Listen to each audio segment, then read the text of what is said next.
Yeah.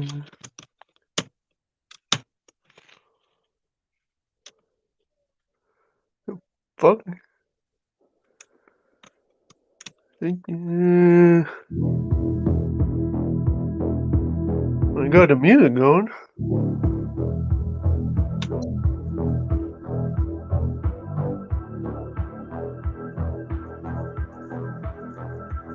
Think I've had the show.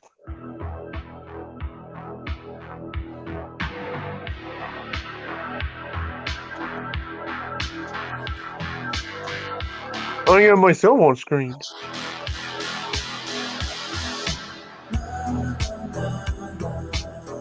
Oh, he's gonna be pissed.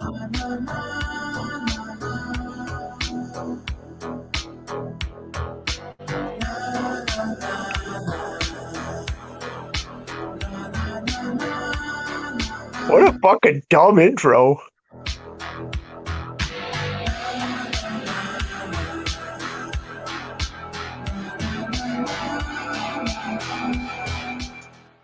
How did I get rid of this fucking Michael picture? Hi, guys. Welcome into the show. Guess what? I've hacked the intro of this show, and I've got something to tell you guys. Your regular host, Sean, he's terrific. He's just a wonderful man. He works really hard behind the scenes. He even takes his lunch break to bring you guys content. What a hell of a guy. That's what I used to think. And then he invited me to a movie night in Arizona. I don't know how he got tickets, but he said, meet me at the theater in Arizona. We're going to an advanced screening of the Batman. I was so excited. I was pumped. And then I proceeded to find out that Arizona's nothing but fucking sad. And there was no Sean. There was no movie theater. They don't have shit in Arizona. They don't have anything but sand. And if you're wondering where I was walking home from Arizona the whole fucking time.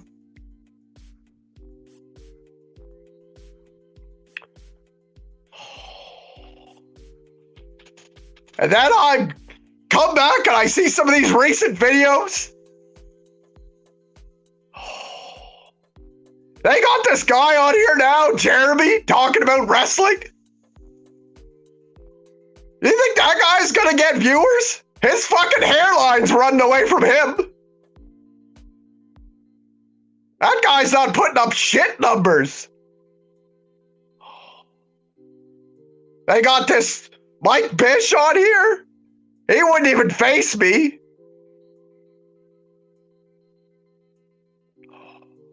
I don't know what they're doing on this network, but I can tell you, it's a piece of shit without Terrence. And I think you guys need to go on in the chat room and tell everybody that you're Team Terrence.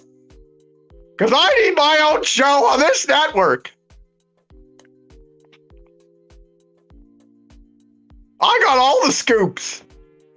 I know everything. I went to CinemaCon. Because I own a movie theater. I can tell you.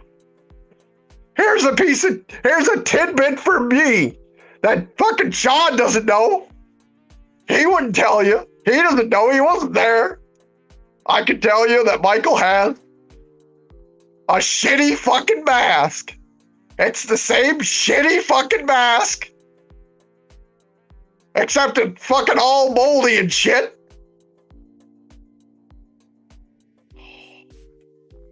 It's fucking... Michael Myers' mask in this looks like a fucking half-eaten ham sandwich that Johnny left on his fucking bed for a month. Clean your fucking room, Johnny. Piece of shit. And here's what I want now. I want Sean to come out here and face me and tell me how you got this fucking piece of shit. I want you to come out here. I'm not leaving this network until you come out here and face me, Sean. Sent me all the way to Arizona.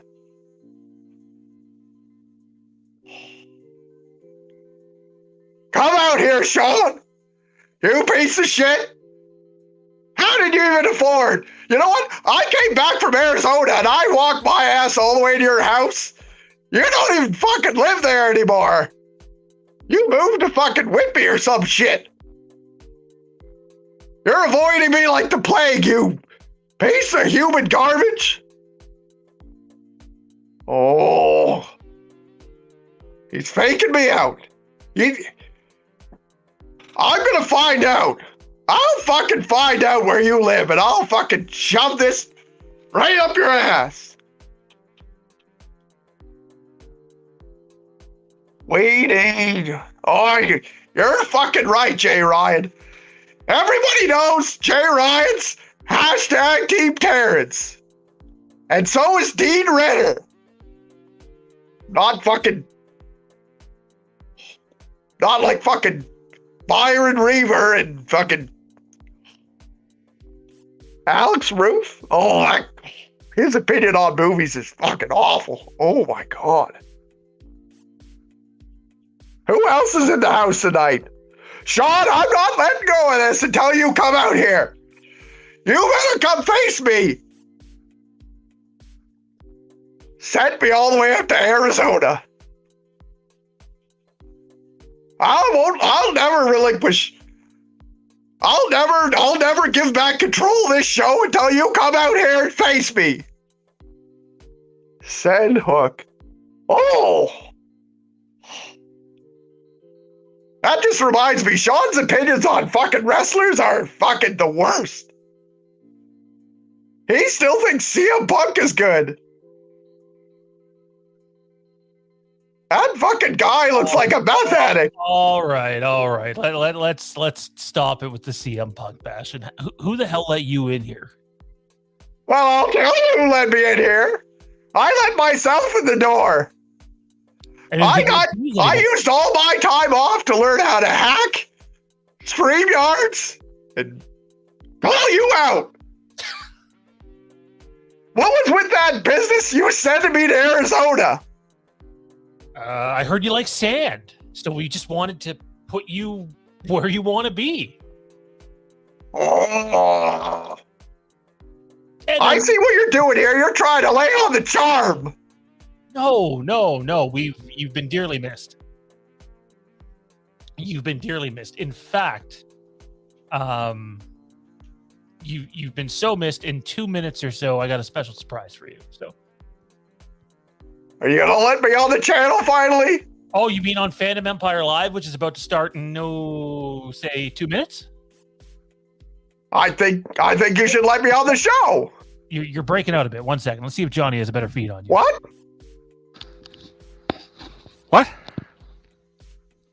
Why would they put? Why is Johnny on here with me? Why are you on here? That's the better question. I'm supposed to be here.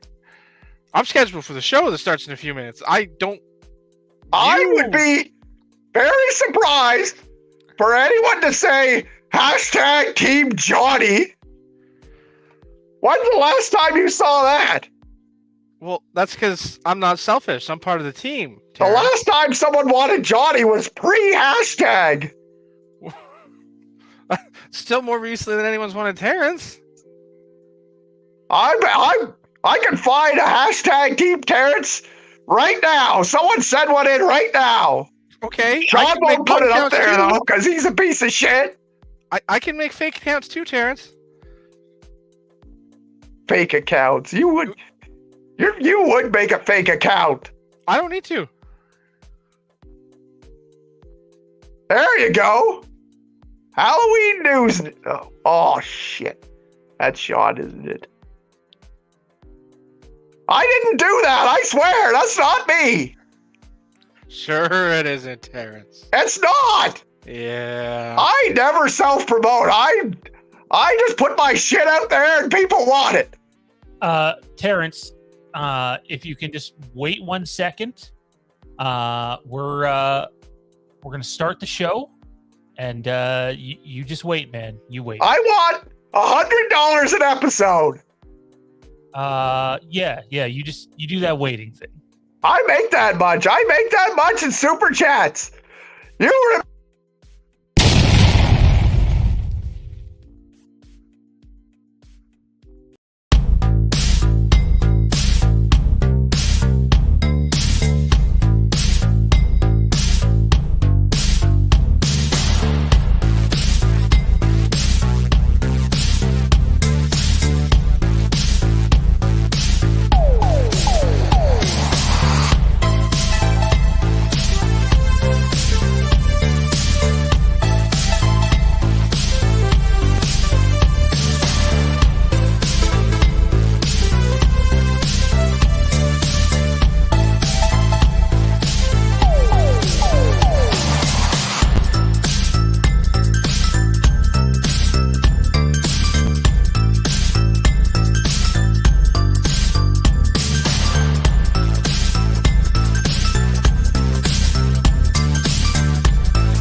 What's going on, everybody? Happy Friday night. It's the weekend. It's a fandom empire. Pardon me. Of course, everybody messages me when I go on air. Nobody can message me when I'm off air.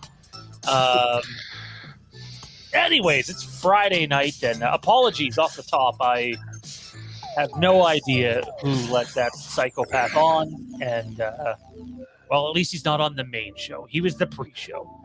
Let's go around the table in just a sec. But first up, just so everyone's aware, We're gonna start tonight off heavy in Halloween discussion, and then we're gonna go basically anywhere and everywhere. Johnny and Jer at one point might talk about two guys wrestling 3 blocks from here in, the bargain shop basement or something. I don't know. It's a fun hangout night, and let's just enjoy it for what it is. Tommy B, what's going on, man? You're looking fine. You're not freezing. Knock on wood. Yeah, hanging in there. Don't jinx it. I'm pretty sure you're going to jinx it, but it's all good. It's been a pretty good night. Can't complain. How about you? It's good, man. It's good. I've legitimately looked forward to tonight for a while, and I'm just looking like there's no set release schedule other than we have Halloween off the top. There's a few other things specifically we want to touch on, but just sit down, have fun, take some Q&A, see how long it takes Johnny to piss Kieran off and Kieran to want to, punch Johnny, and then I think Johnny's sleeping. I think Johnny's. Oh no, Johnny's not frozen. That's how he got frozen before. So he's also slept through a whole draft before. Also And yet true. Still beat your ass and won the championship. This is true. Phantom Empire. Why is it every time Terrence appears, Kieran shaves his face? I think it's strictly a coincidence. I saw Kieran yesterday. We actually ran into each other at Tim Hortons, and he was shaved then. So Terrence was on here. Yeah, you missed him, man. He was in the pre-show. Yeah, he was a real prick. He got stranded in Arizona, and then fucking went after Jer here. He hasn't even met Jer. I'm gonna have to start went wearing after a hat. Jer. Usually he likes to piss off Matt Whitfield and myself. So he's your cousin, right? Targets. He's my cousin. Yeah. We thought he was Johnny's cousin. Oh, he's not related. To that he's definitely related to Johnny. No. I've seen Johnny's relatives, so yeah, definitely. No. No. All right, let's go around the table here. We talked to Tommy already. Jared, what's going on, man? Not a lot. I've got the NFL draft on in the background here. Just chilling. Looking forward to talking some Halloween, some I guess Star Wars if we get into that, and then finish off with some AEW. Yeah, well, I don't know if we'll finish off with it, but it'll come up, and we're definitely going to talk about it because. Can we just fantasy book Han Solo against Adam Page or something? Really mix it up. Han's going over. So on Tuesday night it's not like it was rocket science, but we predicted this would happen, and the very next night, it was made official. So we'll get to that a little later tonight as well. Kieran, what's going on, man? Clean shaved, as Freddie pointed out, dude. You had to get rid of the beard, man. Yeah, I got. Well, so I always get rid of it just to start it again. Basically, you can't ever trim it down to perfectly get ready to grow a new beard. And for me, it takes I'll have one by Tuesday probably. Solid. Well, it's almost the best panel in the world. We're missing a key somebody, and then it would be the best panel in the world. But hey, Terrence isn't here and Matt isn't here, so we're all good. Don't tell Matt I said that. Don't tell Matt we all said that. Johnny, what's going on, man? Friday night. Haven't seen you on a Friday in forever. Yeah, it's been a while since I've done a Friday night. I'm much like Jer. I got the draft up on the screen. I was watching the Blue Jays game earlier, so that's good night all around. I wasn't. Vladdy popped another 3-run bomb. That dude's a beast. That dude is a beast. The reason we don't see Johnny on Fridays is because of his parole agreement. Of course, since I turned it off, things have not gone well for the guys in blue. Oh, are they losing now? By a factor of 2. They seem to always be able to come back though. It's that's the exciting thing. 10-4. When you have a really good team, you can come back. It sucks. I've been a fan of many bad teams, and they're down. A hockey team's down by 2 goals. You're well, fuck off. I'm not watching it. But you could keep watching the Jays game and legitimately have a hope that they're gonna hit 6-7 in an inning. So. It'd be nice if they had better pitching, though. I know they have a few like high-end pieces, but their bullpen is still eh. Anyways, though, we can dive into some sports later on, maybe, and talk about that stuff. But let's kick this thing off with Halloween. It's a hot topic right now. We have a few people on the show that did not get to hear the trailer description. We'll get into that in a sec. Big thanks to everybody who's been tuning into the show, by the way. Means a lot. Take a second, click the like button. Oops, that's the wrong one. Click the like button. It helps people find the stream. Leave a comment and hit subscribe if you want more crazy content like you are seeing right now. And if you want to support us on another level, I saw 2 more people become patrons today. It's appreciated. Become a YouTube Patreon, patreon.com/Fandom Empire. All right, now that that's out of the way, the Halloween Ends trailer debuted at CinemaCon, and I'm going to read the description, and we'll get reactions from the people we haven't heard from yet. Which actually, come to think of it, I think it's all of Tommy. Were you on for that, or was it just Matt and I? I don't think so. Who was on? No, actually, I might have been on. We've talked about it. I don't remember. I don't remember. All right. 44 years ago, The Face of Fear was born. Classic footage from John Carpenter's Halloween. A murder montage shows victims of Michael Myers on Halloween night 78 and 2018. And when they say 2018, they also mean kills because they're talking about the year. Every scream, every scare, every slash has led to this. In the new footage, Laurie breathes heavily as she hides in a dark closet. Michael Myers stalks a kitchen with a knife. Laurie lunges at Michael and slashes at him. It's a brutal fight. Michael grabs Laurie's hair and slams her face first into a glass cabinet. Laurie grips her knife and stabs it into Michael's hand. The trailer ends with Michael on the table and Laurie stands over her prey with the butcher knife. Halloween ends.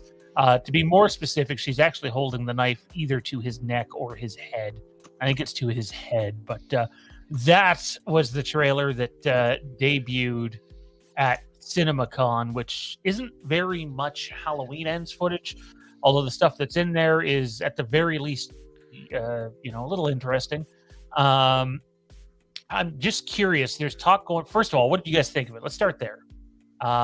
Johnny, you've been doing Halloween stuff with us on the channel for some time now.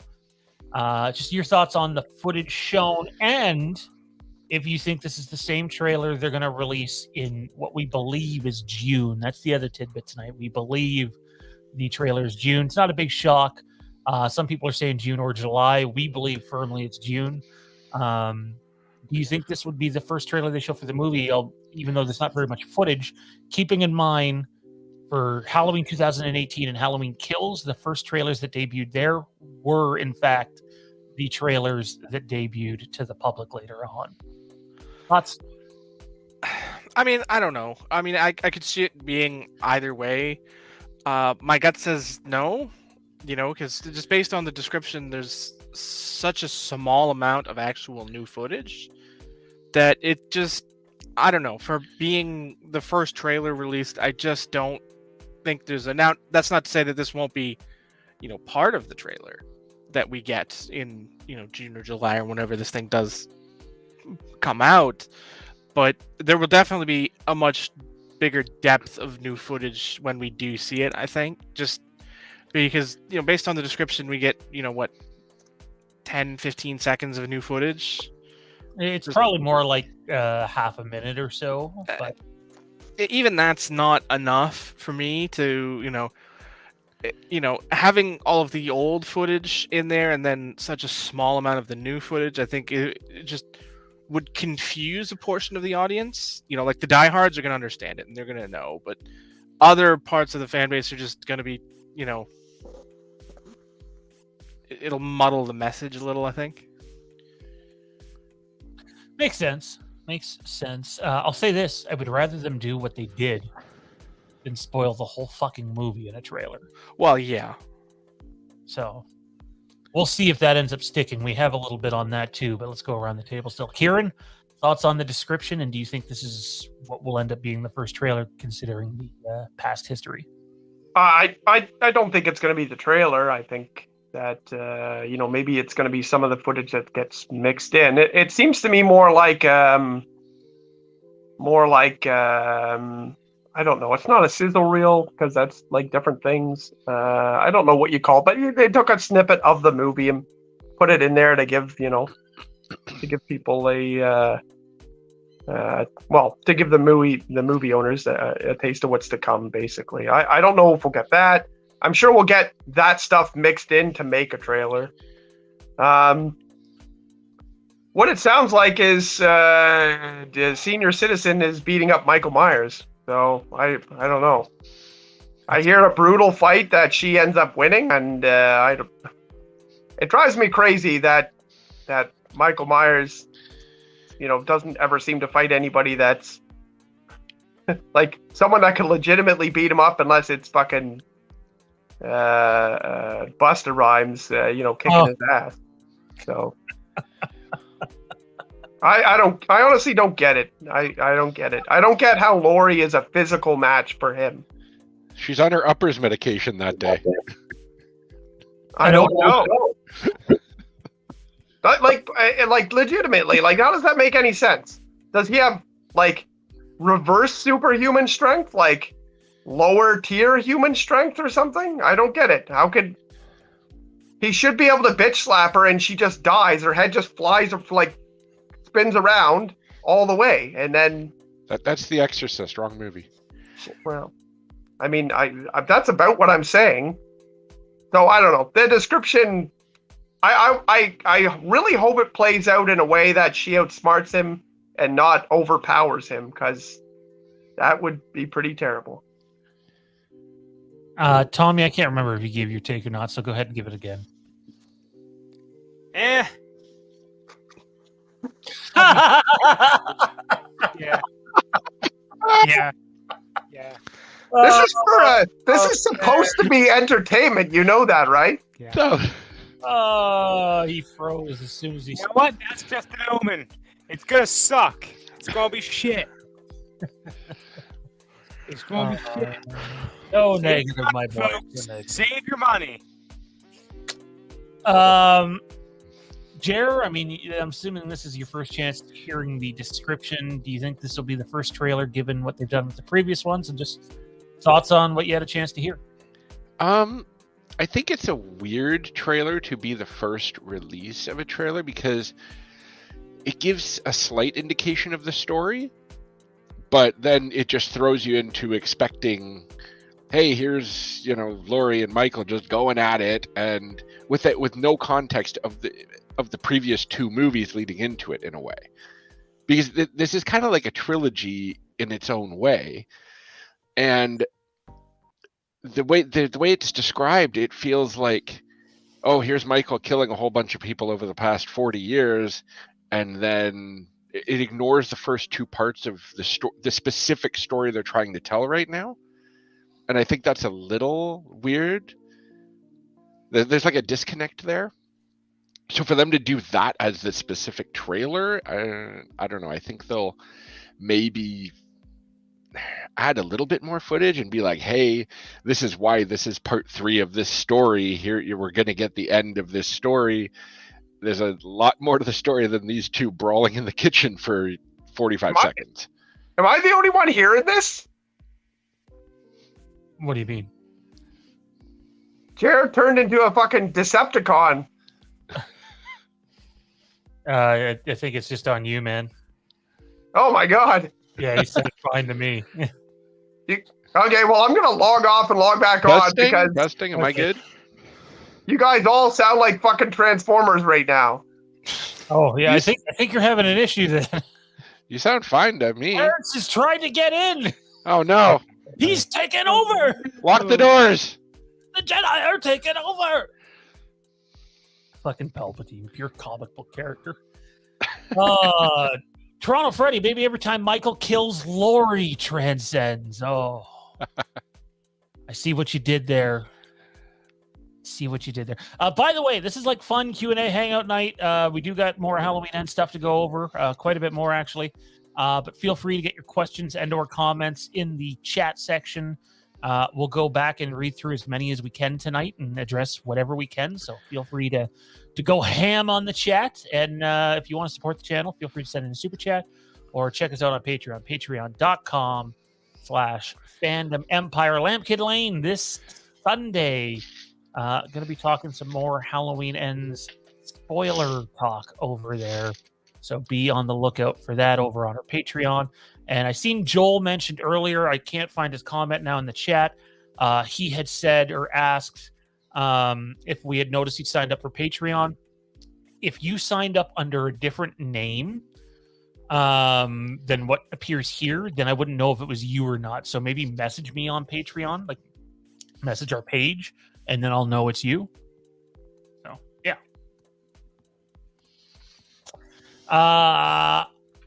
All right, let's answer a few questions just right off the gate here before we dive into the possibility of what the trailers are. And we think we already have the answer to it, to be honest, but we shall see.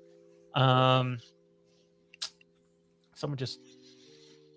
Have a great day, free sub. Now, do you mean you're going to sub to the channel or you're buying all the host subs? Because as much as I'd love to sub to the channel, you're going to buy... I think I'd rather the food. Yeah, you know? Yeah. Let's some late night food on here. I had the chicken bacon peppercorn ranch or whatever the other day, the brand new Subway one, and it was fucking delicious. I'll take one of those. That actually sounds amazing. It is amazing. It's just a new ranch, guys. Sorry, I forgot we had a fucking sandwich Yeah. expert on the show. I'm just like it's just You it's take your amusing. Sub and fuck off. It's just the chicken bacon ranch with a peppercorn ranch sauce. Now that's He knows. It's He not a fucking new probably sub, knows it's a the new ingredients sauce. in the sauce. Yeah. it's literally the chicken bacon peppercorn ranch sub. Yet the chicken bacon ranch has been on the menu for like 10 years. I gotta be But you honest. know exactly how many years. Let's see your Yeah, stock because portfolio, I Johnny. enjoy it. It's a good sandwich. I'm a basic bitch. I just like assorted cold cut subs, you know? Oh, like in the way of subs. Yeah. I mean, I'm a basic bitch in general, but yeah. Okay, You yeah, it's recording. really, Italian BMT Really? is a nice change of pace for the cold cut. Italian really. BLT. BMT. You're not a big No, BMT. bacon mayonnaise tomato? No, I don't know why it's the BMT, but it's salami, pepperoni, and I think capicola. I think. I'm pretty sure it is. Gabagool over here. Interesting. What's everybody think of the new layout on the bottom? I got to add some stuff to the top, but gave us a little bit of a new look down low. And for the love of God, someone messaged me the other day saying your logo looks like a swastika. It's not. What? I don't know why. It's not. None of us are like that. So let's. I mean, it's clearly a broken in half 8. Let's. It also kind of looks like the What did I Lincoln miss? logo too. Who broke the 8? That's what I want to know. Who broke the 8? I Jesus missed Jesus Christ! Yeah, no, I can't even like I twist was like- my brain to visualize it as that. Like I was just like, no, like what kind of people put out all sorts of fucked up shit all the time. But when I got that one, I was just kind of like, okay, I don't know if this person's trolling or they think we're some like fucking cult. Which I mean, hey, cults are cults, I guess. But no, that's not what we were going for. I got the Kool-Aid, everyone. It's an F and an E.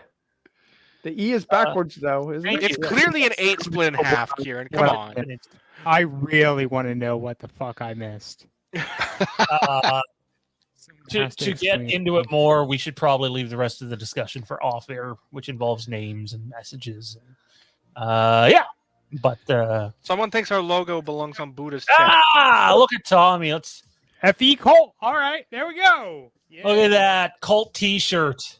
Yeah. Got a cult T-shirt. Join the cult today. I'm a pledge member. Pledge a member of the FE Colt. There we go. FE. I'll defend him if I- FE. I'm working on it here. Yeah. Yeah, FE. Let's go. Hell yeah. There we go. Yeah. I dropped my phone. I mean, That it wasn't kind of worth the looks like you joke. have an FE there, only if you take the W and turn it sideways. Freelance Who's that shirt wrestling. for? What is what is It's a, that? it's a Chicago indie fed. Mustafa Ali came from there. As probably their most. You're gonna get him notable, started. Pickup. Do you want to do that yet? Rabbit hole commence. Yeah, let's wait till later for that. I do have the dark match drive. Add some wings to that skull and look badass, man. Badass. Yeah, actually, somebody just yelled at me because I didn't have last week's New Japan show up. And he's like, "I'm really stoned. It's not up there. Am I not seeing it?" I'm like, "Shit, he's right." He's like, "I'm not that stoned then." Oh man! All right, let's get to a few more questions here before we dive into some more Halloween End stuff. Brian Weston in H18, Sartain speaks briefly in a hallway regarding their. Someone help me up here. Media Steinem, and their dreams. He says you only remember the last 45 minutes of them, and everything happens in that window.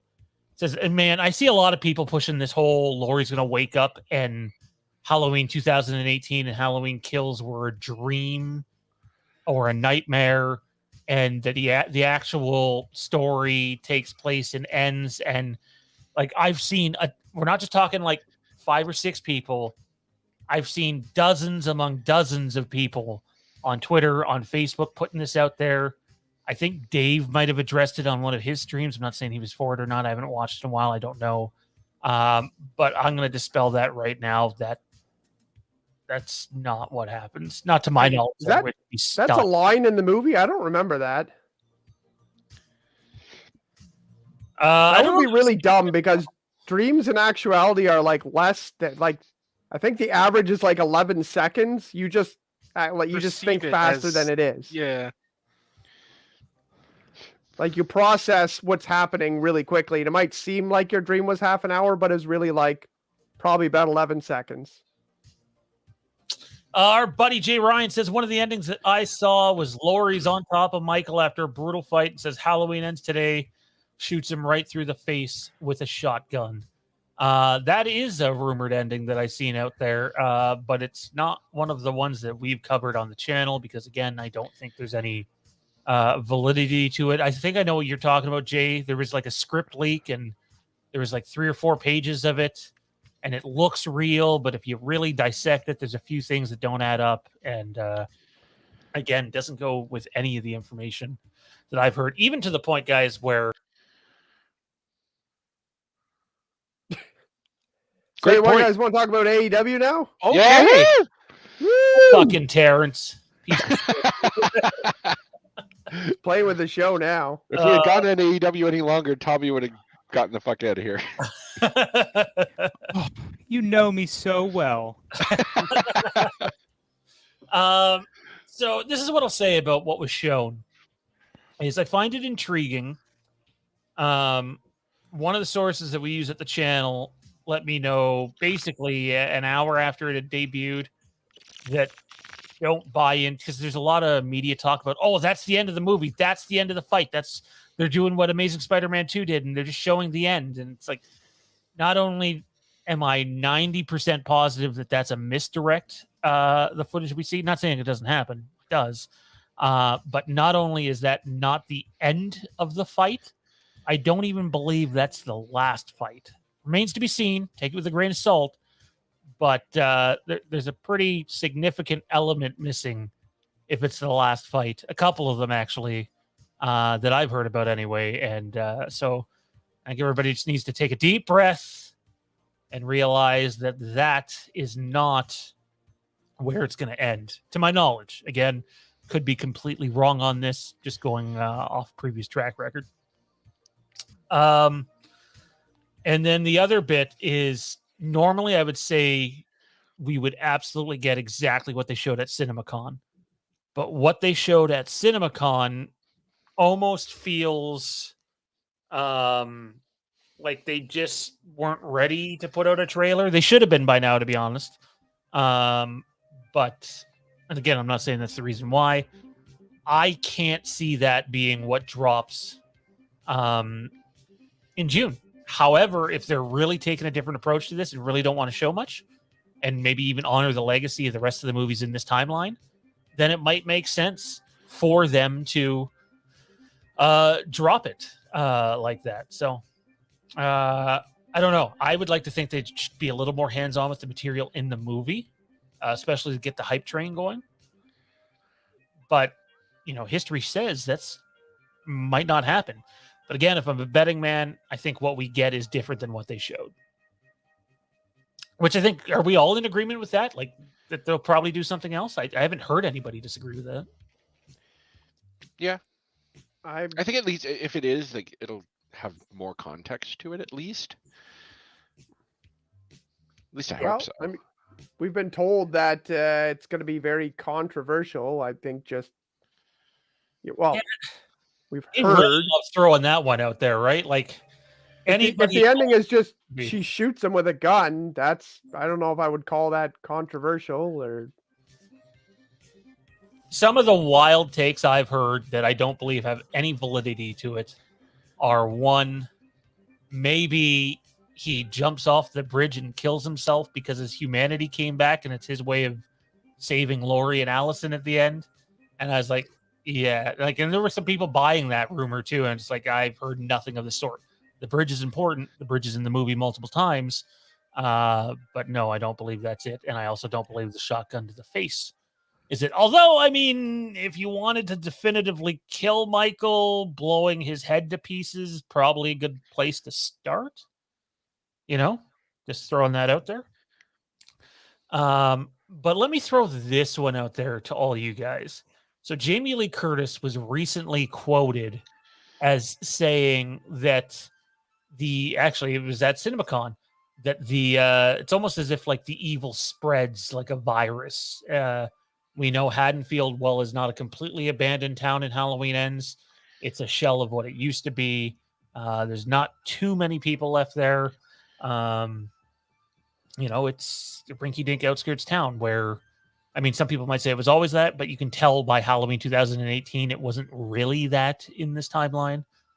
And one of the theories I've heard out there, and I've heard it because I'm the one that came up with it. I don't believe it's real. I've seen nothing to support it. But what if Laurie becomes the monster? Like, the depiction that the trailer gives you almost lets you know that the game of cat and mouse is reversed. And what if they have to kill Laurie at the end because she just mentally snaps, and after she, let's say figuratively, she did blow Michael's head to pieces, and then she starts going house to house killing people, almost Michael-like, and in order to end Halloween, you now have to kill Laurie. I don't think that's happened. I've seen nothing to support it, but I think it would almost be a very Last Jedi take to this Halloween movie, how it would like really subvert expectations and probably be incredibly divisive among fans. But just thoughts on that one, guys. I'd love to hear your take on it. So what you're saying is Michael loses to an old lady and then becomes an old lady, and then the old lady starts killing people. Sounds like a biker movie. I can see something crazy in this realm happening where it's like, oh, he transfers his evil somewhere else or whatever, or they could really push the idea of the shape beyond the Michael Myers part there. But we've spoken about this. The general audience still knows Michael Myers, and if you say, oh, like the shape is coming to get you at Halloween, they're like, what the fuck are you talking about? Like, I mean, I don't, that would definitely be controversial and whatever. I can't see it going to Laurie though. I don't know how many movies she's going to be in. I've seen people point to Allison with the knife at the end of H18, and that's the same knife that Laurie carries with her outside into kills, and I've seen theories about the masks. And I mean, like in a spiritual type of way, that would be a way to bring back what happened at the end of Halloween 4, that people really wanted that sort of thing to happen in Halloween 5, and then we got the awesome Halloween 5 that we did get. Turns out that this whole time Somehow. I think most of the fan base would hate it, and you would lose a lot of it. What about you guys? Somehow Michael Myers was actually Palpatine this whole time. Somehow Michael returned. Wow, great explanation. Oh, what a mess. Anyway, anybody else have any thoughts on that? Johnny, you look like you fucking hate it. I do.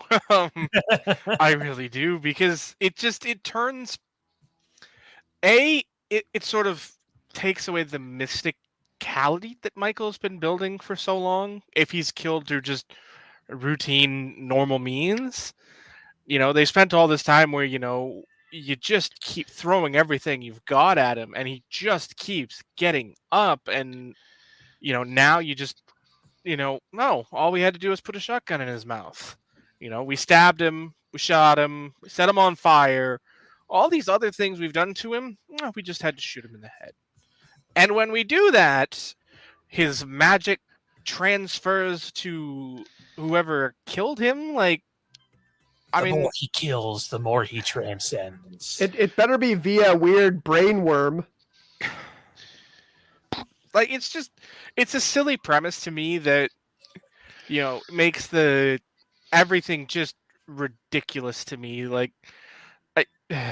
You kill him so you become him. That's just silly. Now, if you went down the road that actively killing Michael set Laurie down a path. So what you're saying is you don't like the Rise of Skywalker? I don't ever recall saying I did.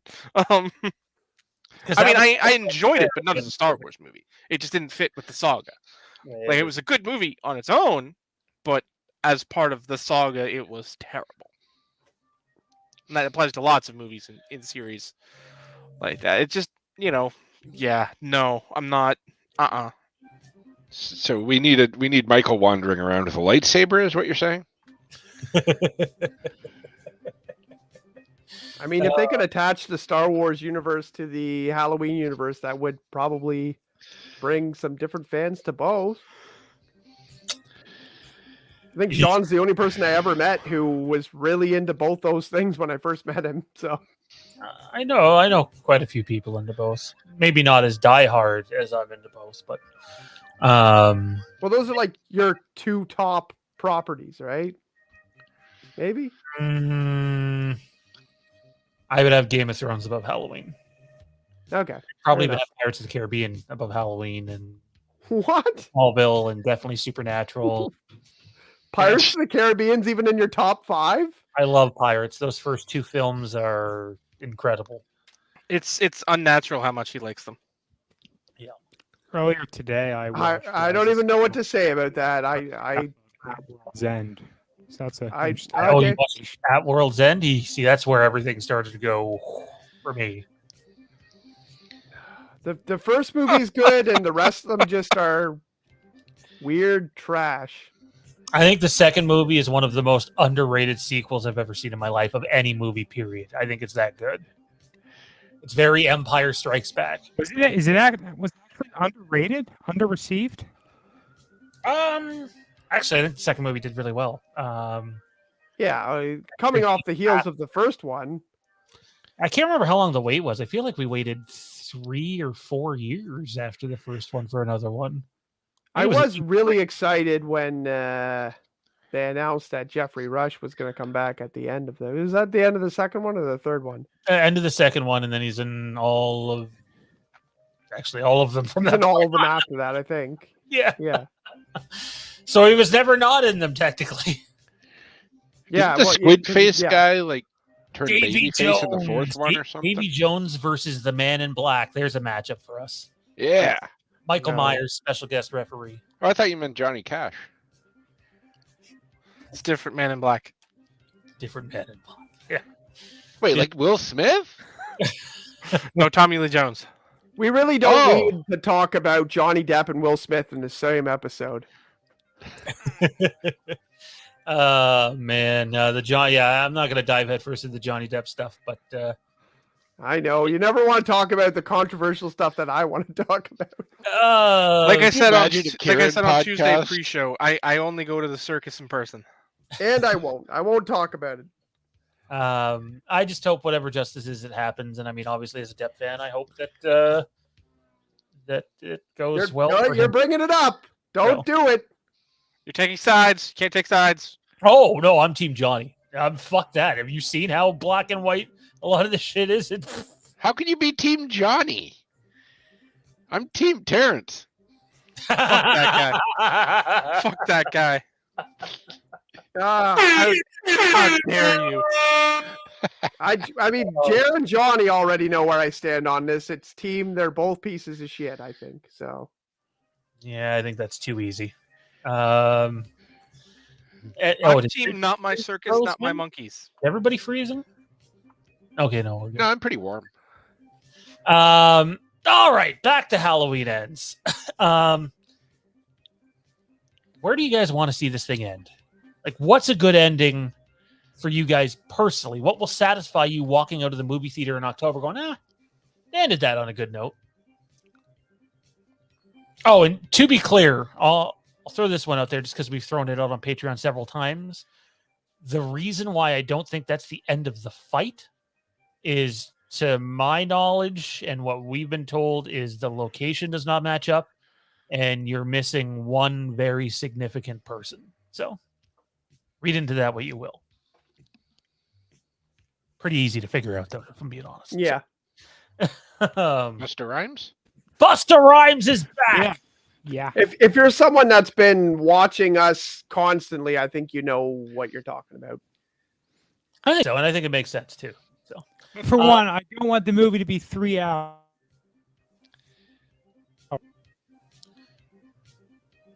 All right. Did I cut out when I said that? You cut out. You didn't want it to be 3 hours. 3-hour movie. I had enough of that with the Batman. That was tough. Oh, you mean on your bladders? I thought you said you loved the Batman. I wonder if maybe Terrence has been fucking with Tommy's stream for a month now. Been Terrence this whole time trying to get through. Oh, well, that's Terrence. Look at your window. He's messing with the cable wires beside the house. Wouldn't surprise me. Probably what he did on his trip back from Arizona. He's also not wearing pants.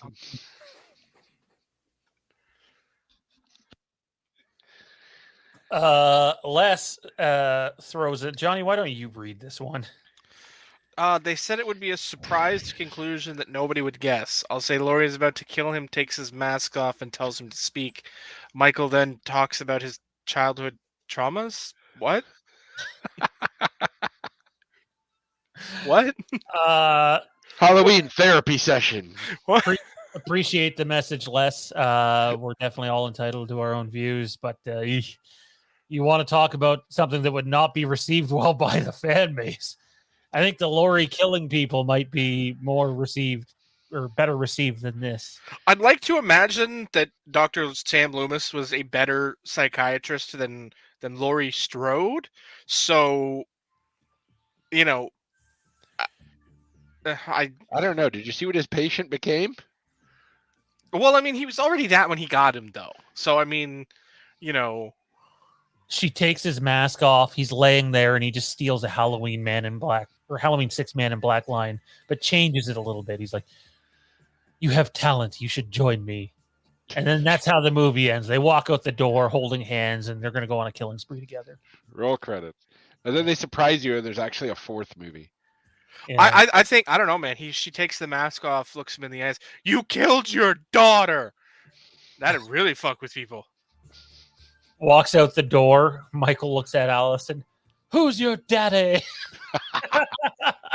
Granddaddy. That would that'd go along with Jer earlier saying that they were gonna get it on. That kind of. I don't know if anybody caught that, but he's like, when Laurie and Michael are getting it on, and I was like, I think you looked up the wrong trailer there, buddy. On the floor, she's on top of him. And for her to use a shotgun, she would have to like sit back and like hold the shotgun. Have you never seen a sawed-off shotgun, pal? Well, I kind of want them both to die in some sort of poetic way. So, like a 70-year-old lady shooting a shotgun and it killing the person, but also blasting the gun through her face would be pretty cool. Yes, we need a St. Elsewhere ending. Heard a theory that the entire flashback has been a dream and that Laurie went into a coma after the events of 78. I think if... Clearly nobody here's a Dallas fan. That didn't work there and ain't going to work here. Wrong Dallas. Yeah, I just don't see them alienating their fan base with any sort of dream sequence. I know a lot of people are of the thought that, hey, this is going to be the final movie. I think Brian in the chat there's got my favorite theory so far. I'm like way behind on messages, so maybe just read it out. Laurie hires Mike Myers dressed as Austin Powers to finally take out Michael Myers. Yeah, baby. Yo, it gets built up. Austin Powers walks in there, says that. Michael just friggin' backhands him, snaps his neck. That's it. Austin Powers dead. I'd be fine with that. Whatever happened to Austin Powers 4? I know he was kicking around the idea of it to the point where, like, pre-production hadn't started, but they'd been like, it looked like it was going to happen, and then just everything died out. I heard that too. I knew that I wasn't. Yeah, then he made Seth this little Green, movie. like, I don't... heavily, or not Seth Green. The problem was that he followed Goldmember up with this movie. I don't know if you ever heard of it. It's called The Love Guru, and his career has not recovered. Which is funny because The Love Guru is dumb, but all of his movies just have the same dumb jokes. So it's not like they're worse or better than the other ones, really, in the most point. So. Well, it's dumb and perceived slightly racist. Oh, okay. Well, I never saw it, so I guess that would make sense. So it's like he's kind of playing like a Middle Eastern type character, but he's totally white, of course. Yeah. He was full Indian with his speech and mannerisms and everything, and just it did not go over well. Alex Roof says it'll turn out to be Busta Rhymes as the DJ at the radio tower, and he'll save the day. What's this whole shit about the radio tower? I keep hearing the radio tower, the radio tower. Am I missing something? See if I have an image with the radio tower. Don't think I do. Oh, that's a lie. I think I do. It's right here. You see it in the background there? Yeah. Anyway, so they put a CGI radio tower into Halloween Kills for the sake of something they wanted to do with Halloween Ends. Keeping in mind that Halloween Ends was originally supposed to be on the same night as Halloween Kills in the wee hours of the morning. Obviously, that changed drastically. They did a 4-year time jump. And then David Gordon Green more or less said the radio tower has a significant role. Again, when David Gordon Green comes out and says something, when Jamie Lee Curtis comes out and says something, even when Nick Castle comes out and says something, it should be taken by everybody with a huge grain of salt, simply because they overhype shit all the time. I can't remember if it was Dave McRae that posted. Someone posted on Twitter the other day Jamie Lee Curtis's reactions at quotes at each CinemaCon, and it's pretty close to the same thing every time. So don't read too much into it. And I'll say this about the whole radio tower thing. I know there's the rumored scene out there, which I do believe happens, and everybody says it's the DJ. As far as I know, it's the owner of the radio station. So we will see what happens on that front, but it is in the movie.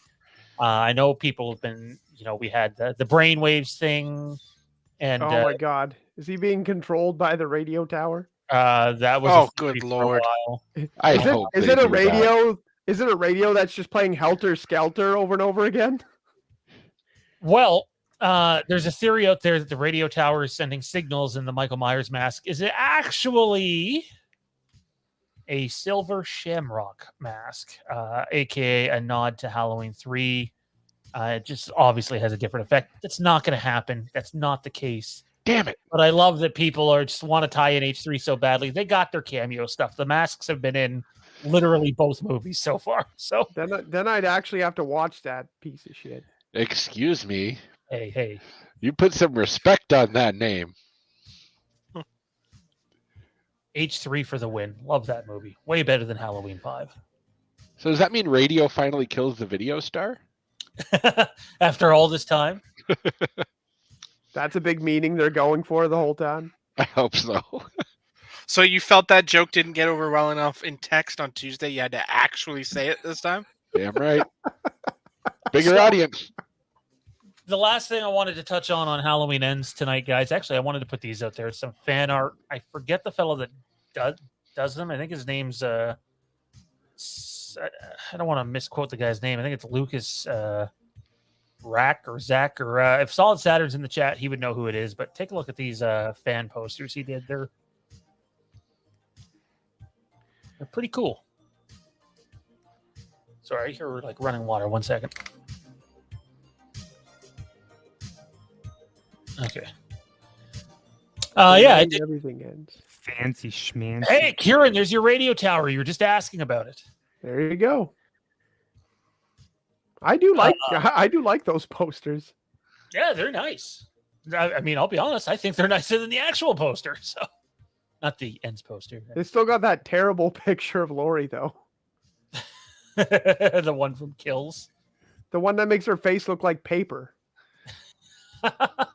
She's old enough. It's made out of paper. Yeah. It fucking. That's what I complained about basically when those posters came out and they had these pictures on them, and I was just like, "What the fuck did they do to her? Did they just fucking send her to like a tanning bed for 8 hours?" She's like orange, but also made her like age like 10 years. Johnny, you can take this one. This is a good one. Lori and Michael are about to fight at the top of the tower. Then someone drops a beat. They get into a dance-off. They walk away with respect for one another. I saw that ending. It was called Guardians of the Galaxy. She runs towards him to jump on him like Dirty Dancing, and he just sidesteps. Easiest kill ever. Guys. No, Jay. You got that wrong. He does the lift and then just backdrop. He does the lift and then lifts her so high she gets impaled on the top of the tower. Yes, it's accidental that he starts like crying.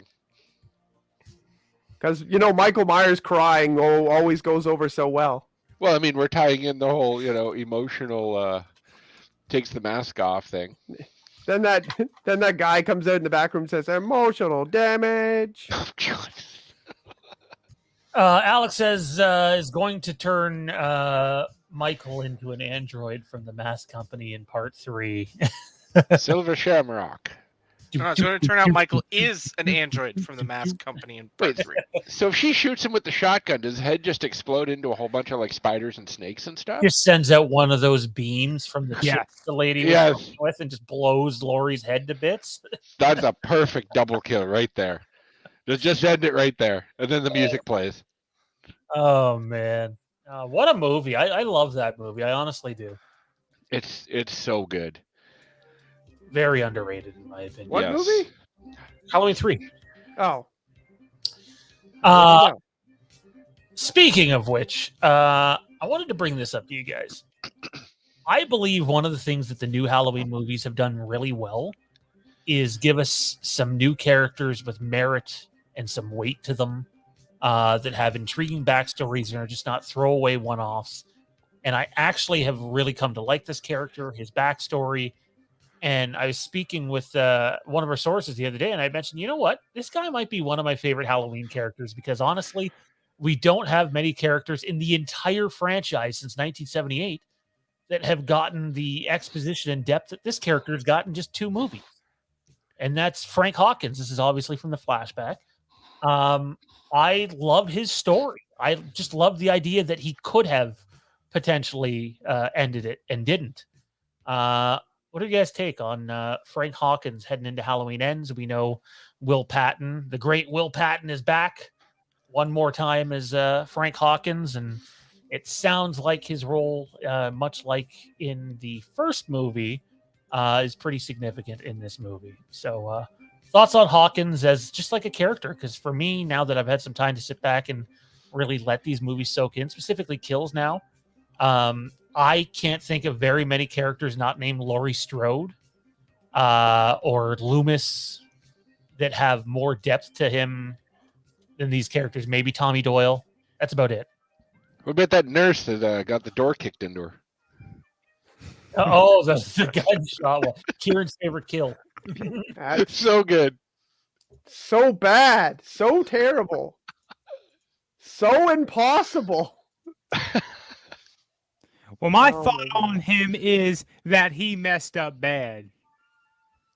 And I don't know if that's a thought so much as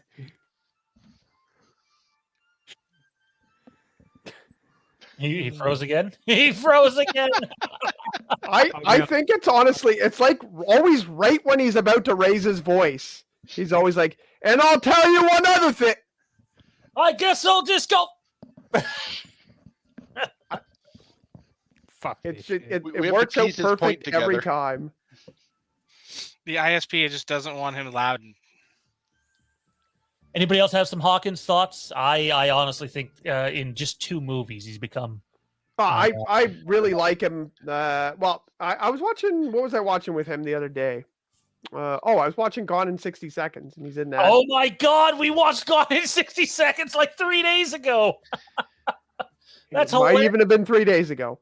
Oh, Yeah, no, I watched that. It was on TV, and then I was like, okay, well, fuck commercials, and I put it on Netflix or whatever it's on, great movie. and watched it with the wife. And like, he's not in it a ton. Like, he's not, he's a background. Well, it's an ensemble movie, so but yeah, like everything he's in, he's a fantastic actor. He's really good. That's where that point was going to go. But I do really like the character. I think that it's some of the best acting in a horror movie, which is normally subpar acting.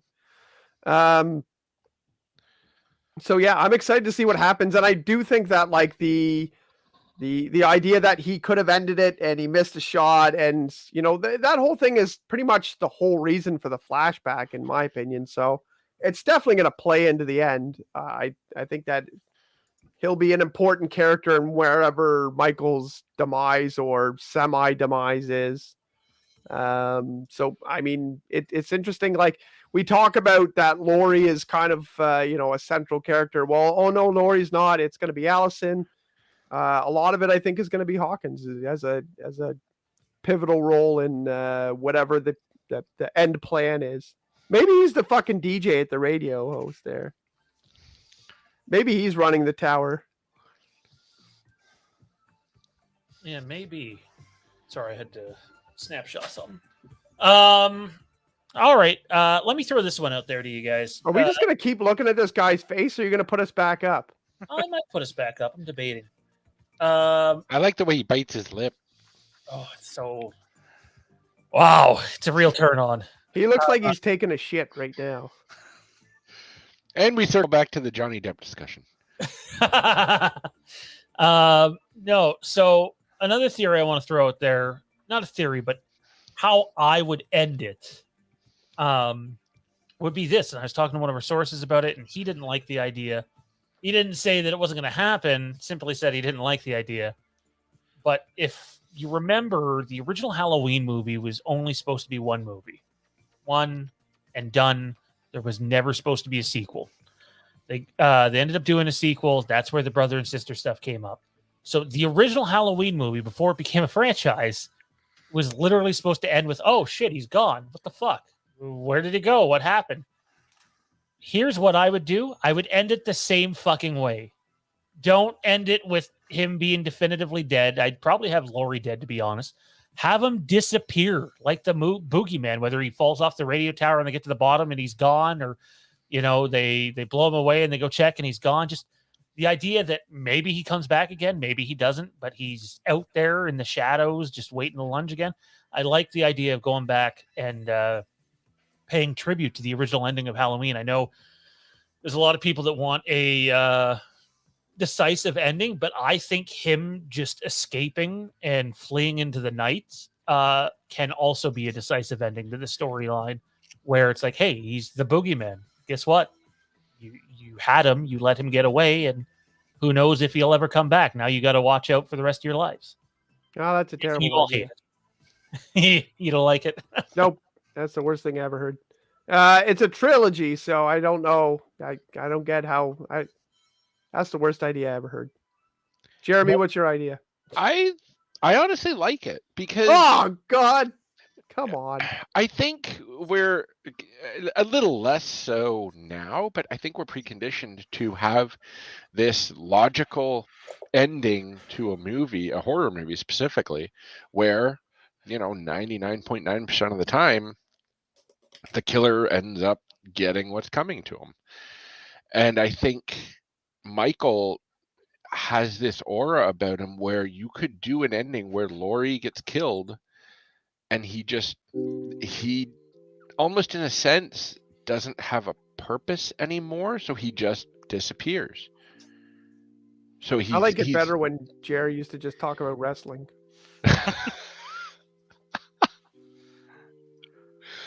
It's not a bad idea to let the killer live. You don't need to blow it off with him just getting killed and everybody celebrates. And they had 27 people try and kill him last time. How'd that work out? Yeah, that ending would blow it. I'll tell you that much. Although if they're gonna kill him, I did like the whole him being trapped under the floor with the fire in the first one in the trilogy. I thought that was really cool, and it kind of sucks they ended up using it there because they can't really go back to it.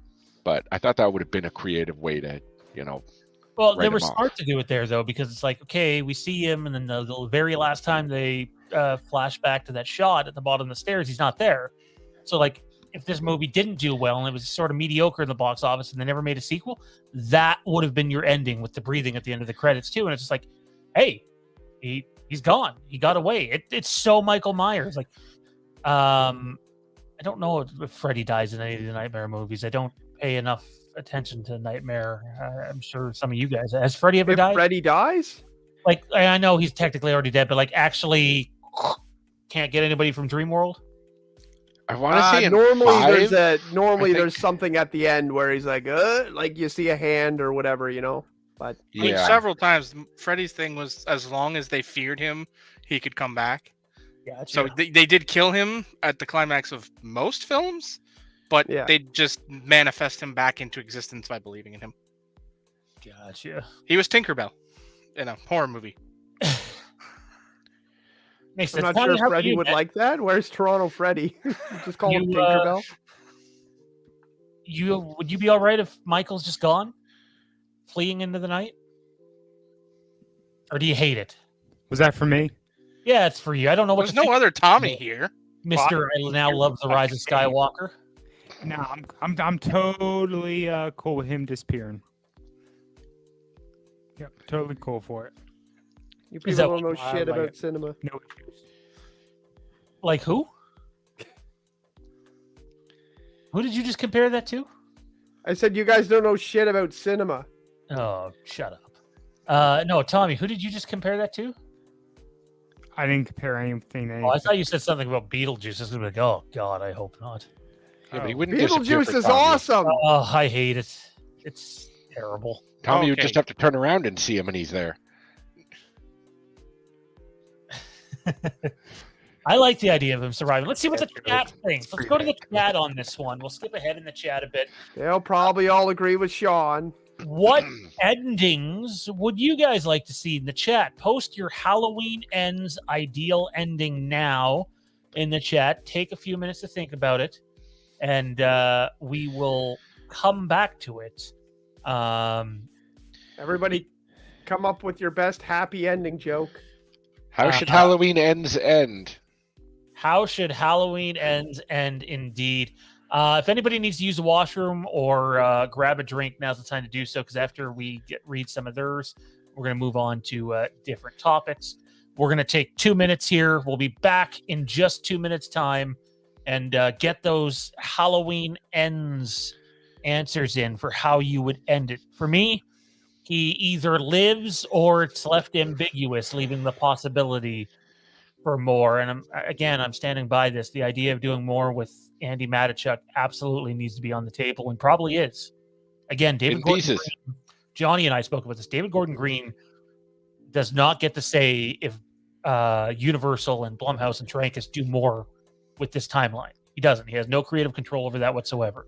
He does after of this movie, but if they decide to make more 2 or 3 years from now in the same timeline, completely up to them. It kills me when people think things like that. But you know what? Millions do, not just thousands. Millions of people think like that. It's nuts. They're always like, well, this director is gonna do this and do that and do this, and it's like they direct the movie. Like that's about it. Like, all right, we'll be back in 2 minutes with some Star Wars talk, and then we'll transition over to other things. Actually, sorry, we'll be back with your answers, then Star Wars talk.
And we're back. Most of us, anyways. Tommy's like, fuck you guys. I'm getting out of here. Sebastian Gabriel says, the end's plot just leaked. Takes place 300 years later, and Michael is a robot, and Laurie died, but Allison is immortal. That's straight Netflix movie on the $5 million budget. That Michael poster with a microphone right up to his mouth is better than Tommy. If it was just a little bit lower, it'd be perfect. What do you think about this, Michael? Oh, God. Here you go, Johnny. That one's for you. Danny McBride as Ben Tramer would be a great cameo. Have you ever seen Arizona? The fire basement ending predates H-18. I hear Terrence has. Terrence spent a lot of time there. I heard he loved it. Yeah, when How did he not know there was sand there? Whenever Star Wars Episode 10 comes out, we're going to invite Terrence to Abu Dhabi, and he can come out there with us. Maybe we can convince him that the screening is at the Great Pyramid of Giza in Egypt. Travis Middleton says, I thought the guy that played Lonnie was really good. Wish he hadn't been killed off. That's Mr. Robert Longstreet and a lot of Flanagan flicks. And actually, I was just listening to a Michael Rosenbaum podcast today where they were talking about Robert. He was great. He's one of the best parts of that movie, in my opinion. Might be the strongest of all the returning characters. I thought it was good. He says would like to see Rachel Carruthers with a cameo part. I would like to see them save Rachel Carruthers and give her more than just a cameo with a movie that they can focus on her. Although I think she's a little busy with the boys. Excellent show. I've only seen season 1 still. I'll get to it. Oh, it's good. You think season 6 will be the men? No, they'll never grow up. Fauci's in the house. What's up, man? How's it going, dude? Hopefully all's well, man. Long time no see. Don't mind Tommy B. He's a hater. He's hating on everything. He got turned on to Rise of the Skywalker, and he's just hating on everything else. All I said was we watched it, and I enjoyed this viewing much more than my previous viewing. Hang on. I actually have text message proof of what he said. I don't know if I'm legally allowed to show this on air, so I'll just read it in case. He said, and I quote, "Not only is The Rise of Skywalker now my new favorite Star Wars movie, it includes the best Star Wars line ever written. It wasn't even done by George Lucas. And it is, somehow, Palpatine has returned." Reading text always gets over really clearly, right? I hear that's been a big thing lately. Sue this motherfucker for slander and falsification of information. It's going to be an international lawsuit. Get ready. It's going to be all over the internet. It's the If you Sean and want, Tommy trial. next time I go over to his place, I can take a big shit in his house. Might not go well with the missus. Good deal. He already does that with his opinions. I do have my opinions when I go over to Sean's house quite often. I'm looking for endings, guys. My chat's being weird here. Okay, here we go. It says, okay, but hear me out. What if it turns out Michael is Karen's dad and he wasn't actually in the asylum for all that time? And that's who he did for the remaining 3? I don't know if it's a mistype or if you're saying Michael Banter. No, that's not a mistype. 364, you mean? I think there's some mistypes there. Turns out that the whole time it was setting up for a big porno movie end. And you know what? The other thing Halloween Ends is actually like talking about Halloween like ends like asses. Like Halloween asses. Talking about Hallow's penis. Halloween. It's one of the other things that's been rumored out there, again, I think there's no validity to it, is the idea that they could kill Michael and find out, where have you heard this before? Oh my God, it wasn't Michael, and Michael actually escaped the asylum the night of the bus crash and hasn't been seen since. It's just someone else pretending to be Michael. And I thought to myself, holy crap, the fan base would hate that. Because they've been watching some fan films too. And what do I know? And any ending that's just something corny, like it was never him, or like it was a dream, or it was in the future, and or like like it's just any of these crazy things where it's like a random plot that has been done in many times in many movies. Like I don't know why people get stuck on these things. Like it was a dream. Like yeah, we did that before. Like I don't think anybody's gonna come back to the table and be like, hey, we should do what Zombie did again. Like I don't get people's thoughts on that. Jacob says Lori dies, Allison. Liz, it looks like Michael dies, but is left ambiguous, such as his body is never found. I will tell you right now, out of all the endings that have been thrown out here tonight or preferences, that is probably the most likely. I firmly believe that. If I was a betting man, I would bet on your ending, sir. That's a good parlay there.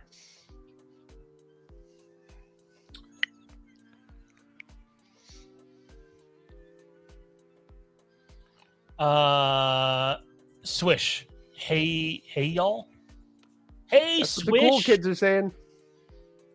Brian Weston again with the Danny McBride plays Ben Tramer. Man, you're really pushing that, huh? Danny McBride being in the movie, I don't know if that would be like terrible or like obviously it would be a like small cameo, but like when you're right in the middle of like something crazy, scary, tense, whatever, and then like the next scene is something like hilarious and just whatever, like it really hits because of the change in mood. So like yeah, if we did end a really tense scene where maybe there was a fight and Michael got away or whatever, and then the next scene would start off with fucking with him being like, I don't know, a convenience store clerk, and just add some funny dumb lines in there. Just add it in the middle. Usually if you go from one genre to another really quickly, it usually hits. So I don't know if it would be terrible if he was in it and just said some stupid Danny McBride type character. I don't know if it would hit, or I don't know if people would hate it. I don't, it could work though. Steven throws out there, Sean, did you hear the rumor they shot some scenes in Salt Lake City? I hope the ending doesn't try to pay homage to H4 or H5. I'd love the H4 ending because it leaves it ambiguous. And you could almost have Allison in Jamie's spot. Obviously, she's not a child. Is Allison the blonde? Allison is the granddaughter. So she's not the little kid in 4, is she? Oh, sorry. You mean Danielle Harris. Jamie Lloyd. Yeah, her, because she sees him in the mirror thing, and the mirror breaks, and scary stuff. I love 4. It's my favorite. Although, if you've tuned to this channel, you've probably heard that 10 billion times. So the ending to 4 is amazing. The ending to 4 is like is peak Halloween to me. Great. I think it goes a little something like this. No.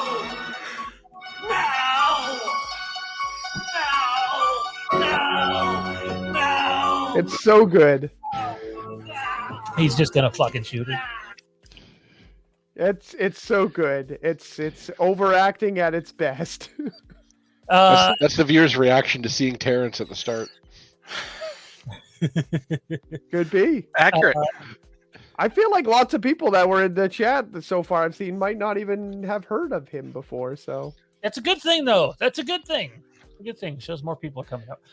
Steven asks, Sean, did you hear? Oh, we already read this part. So this is what I'll say.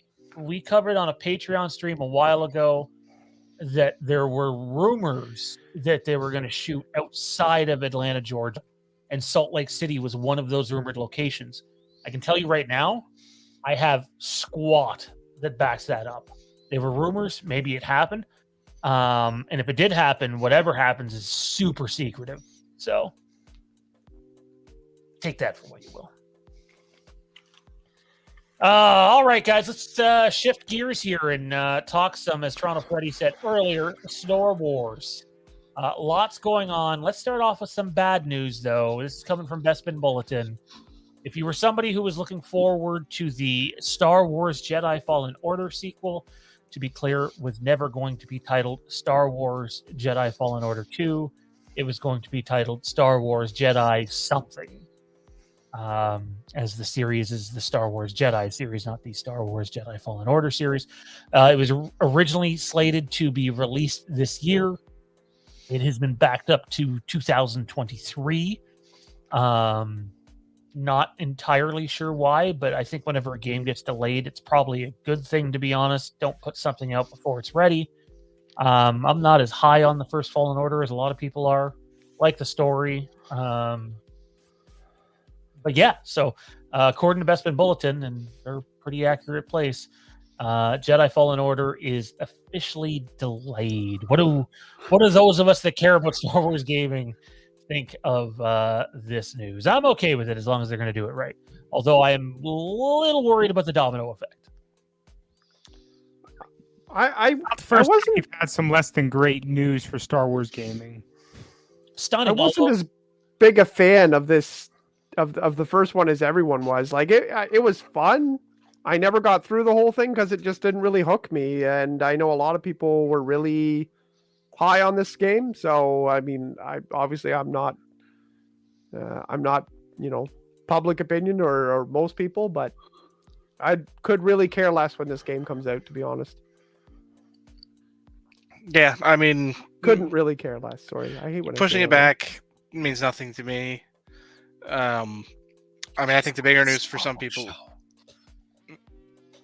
What? I think the bigger issue for some people is that it's exclusively coming to the Series X and the PS5. And I got a newsflash. Most of their new games are. You better prepare for that. Most of Star Wars new games are from Lucasfilm Games are going to be that way. So it makes sense, though, from a development standpoint, why they're focusing on that. It does, but the knock-on effect is that, the market share is still not nearly as high as it should be because these consoles have still been hard to get your hands on.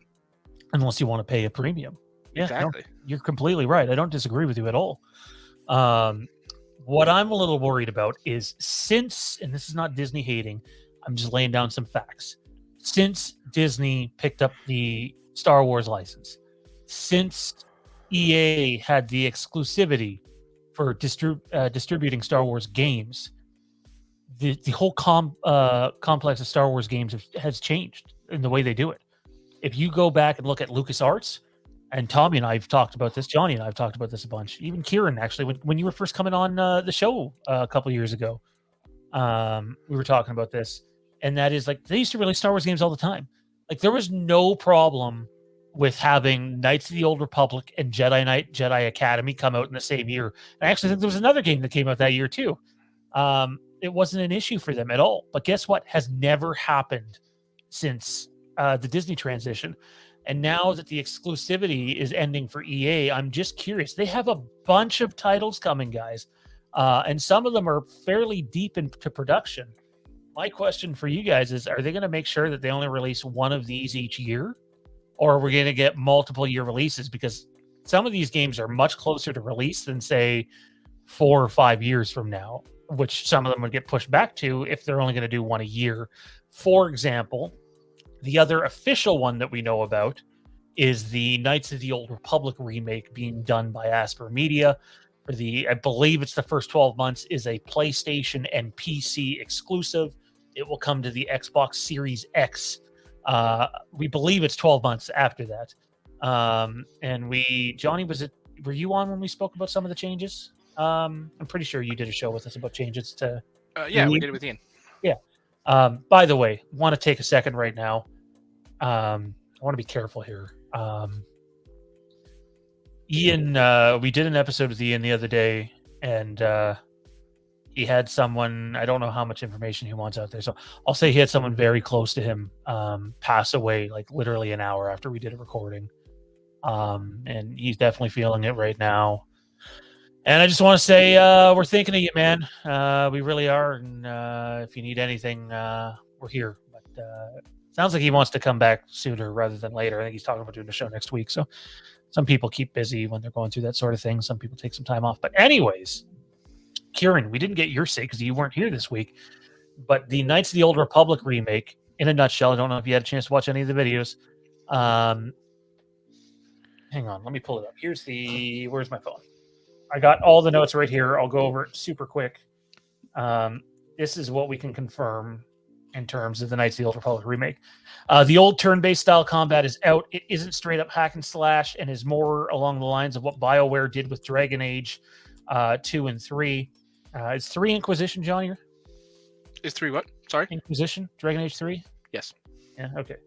And the original KOTR, they have employees that worked on both of those games. The release window was rumored to be 2024, maybe even early 2025. Turns out that's not the case. The goal is to have the game out by Q4 2023, which just so happens to be the 20th anniversary of the game. Let's stop there for a second. Do you guys think, with the Jedi Fallen Order delay, that they would release Jedi Fallen Order and the KOTOR remake in the same year? Because the last 10 years say they won't do that, but maybe because EA's exclusivity ends and it becomes an open to many studios come next year, that they could still release 2 in the same year. Thoughts? I mean, there are other franchises that will release multiple games. Seen that in forever and ever. As things stand now, I don't see it happening. I don't think it doesn't make sense if the games are in the same genre. Like if they're I feel like they would keep them apart if they're both the same style of gameplay in any way. So it depends on how different they are. It's fine to have a Star Wars game that's an RPG and a Star Wars flyer game and a Star Wars, all these different types of games and things like that, and different ways to reach different audiences. To release 2, first-person story-based games, run through it, that sort of thing, doesn't make a lot of sense to me. But I mean, I don't have anything. I don't know anyone or anything to back that up. Just doesn't make sense to me personally. So I guess I would bet against it, having not a ton of knowledge over why they would do that. It all comes down to, I think, the release windows.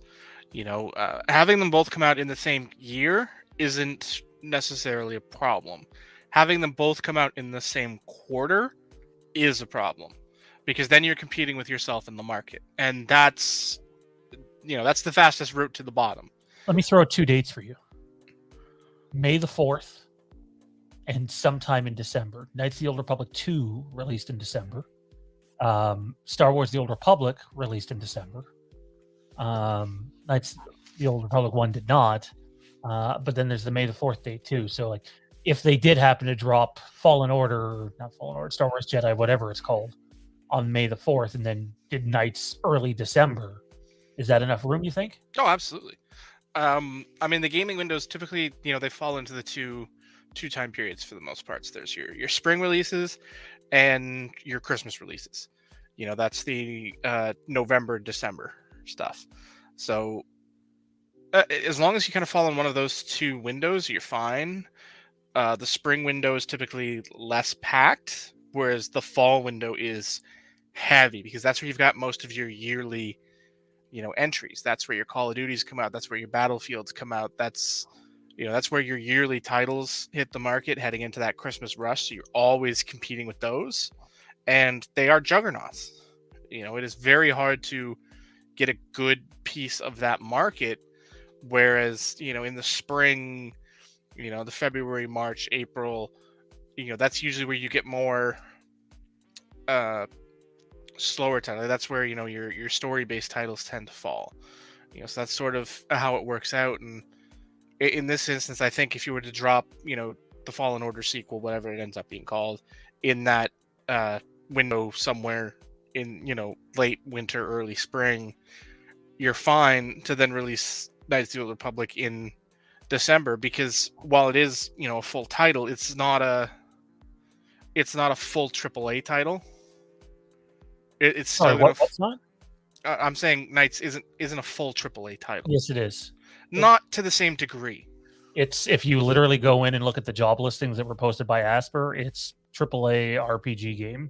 I'm not saying you're getting technical in a way that I'm not. I'm saying AAA in the big tentpole, build your financial calendar around this release. From what I understand, the budget behind this game is pretty massive. And what we talked about when Ian was on the other day, and some people are going to hate the idea of this, is it sounds like there's going to be microtransactions in the game. Obviously, it's not pay to win, but rather customization and maybe even, what do they call those things? I haven't bought one in years. Season passes?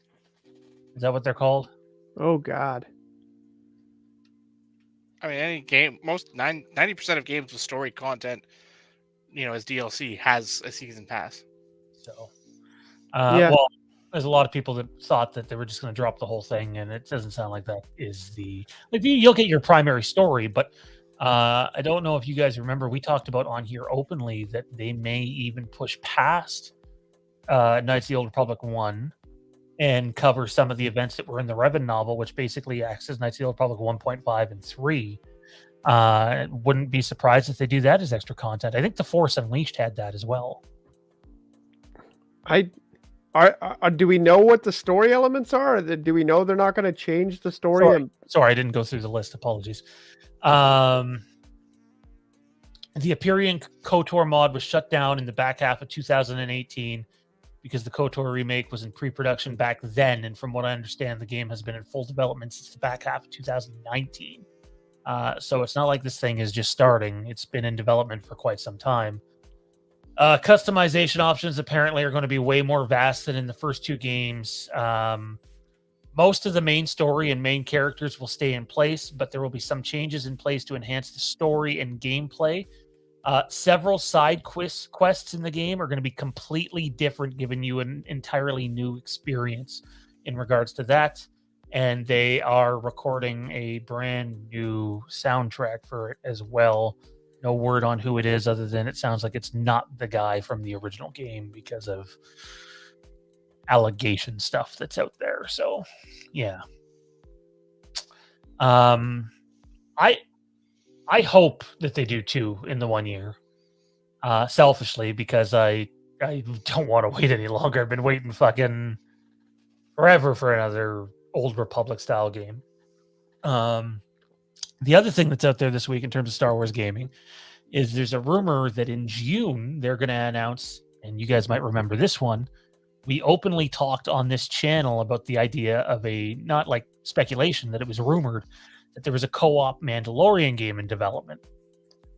Well, as it turns out, it might not just be a co-op game in development, and it sounds like there may be a Mandalorian MMO game in development from the people that did, I believe it's the Elder Scrolls Online. How do you guys feel about the possibility of a Mandalorian MMO?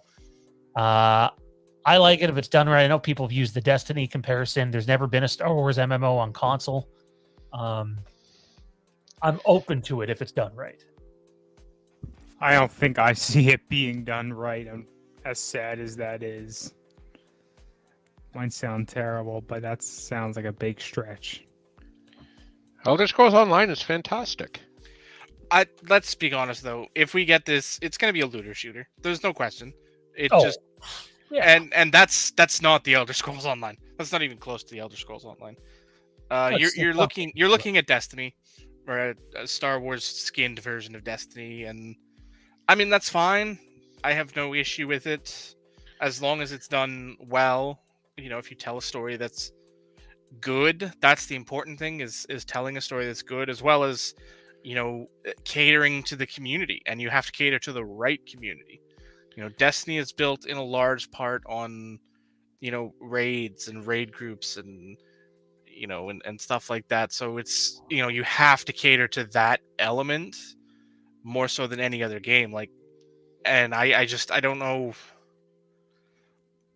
I don't know how the community will take to that. I like the possibilities, but there's definitely glaring issues ahead if this is to come to be.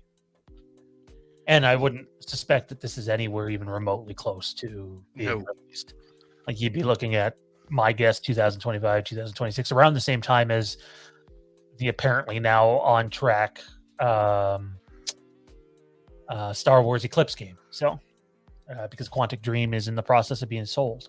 So yeah, can't remember who the hell's buying them, but I know they're in the process of being sold. Tommy, I know it's late. Do you want us to get you out of here, man? We're moving on to different topics now. So yeah, I'll scoot out of here before y'all move on to the wrestling. The sport of kings. Thanks for hanging out on Friday night. Totally. Y'all have and he froze. He was supposed to have a good night. That son of a bitch. Good night, Tommy. Son of a gun. I was going to talk Obi-Wan Kenobi tonight, but we'll save that for Tuesday. I want to switch gears to Game of Thrones. Everything's starting to build up now towards the House of the Dragon TV show. Kieran, pardon me. Jared, I have no idea if you've even seen Game of Thrones. Have you? Game of Thrones? Yes.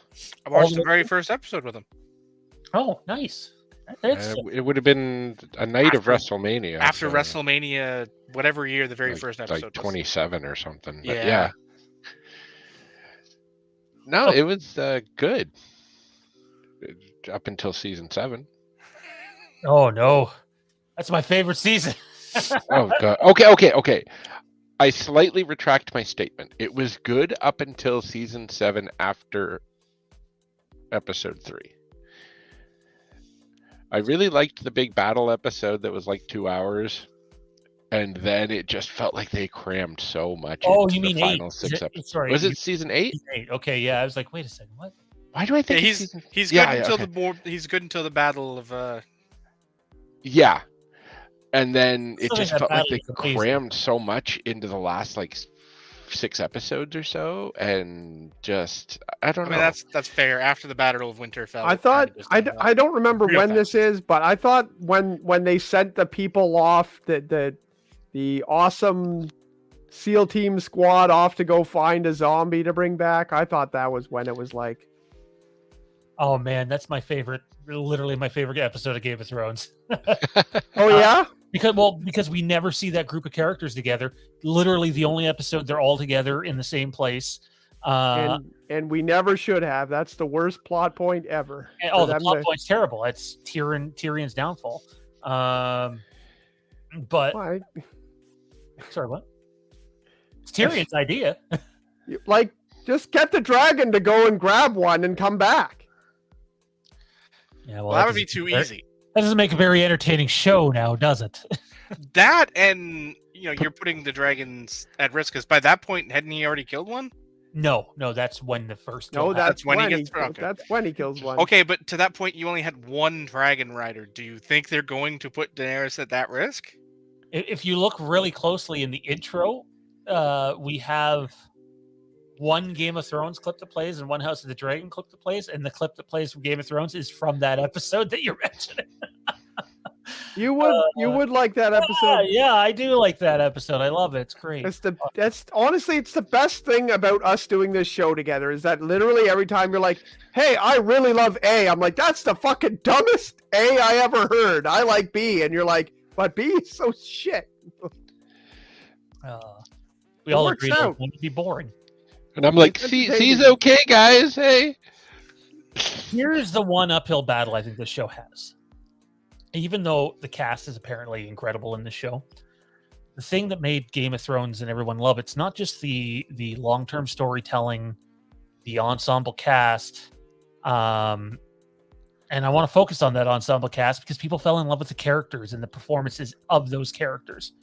How, again, I'm not necessarily saying, hey, it has to be as good as Game of Thrones, but how much of an uphill battle does this show face in trying to find a fan base that will fall in love with these characters? Obviously, Matt Smith is one hell of a talent, and he is playing which most people are going to regard as the main character in the show.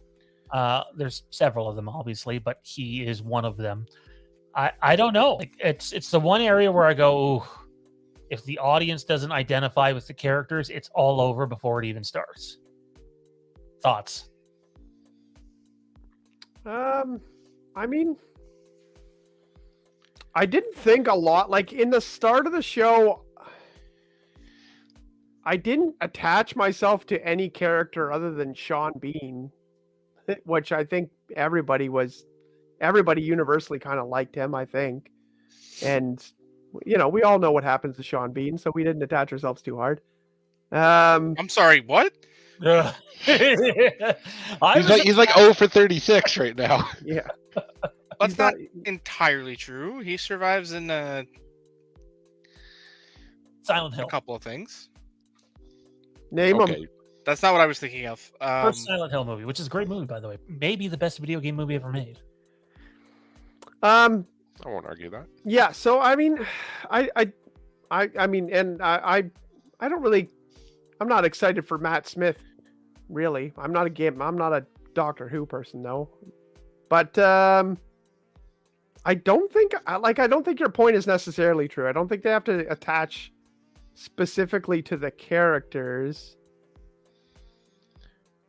But I mean, the story has to be compelling and it has to be different. It just can't show up and look like a Game of Thrones. Like we're trying to do Game of Thrones again. It has to be different. It has to be distinctly different in some sort of way. It can't be like, oh, we're just going to do Game of Thrones again.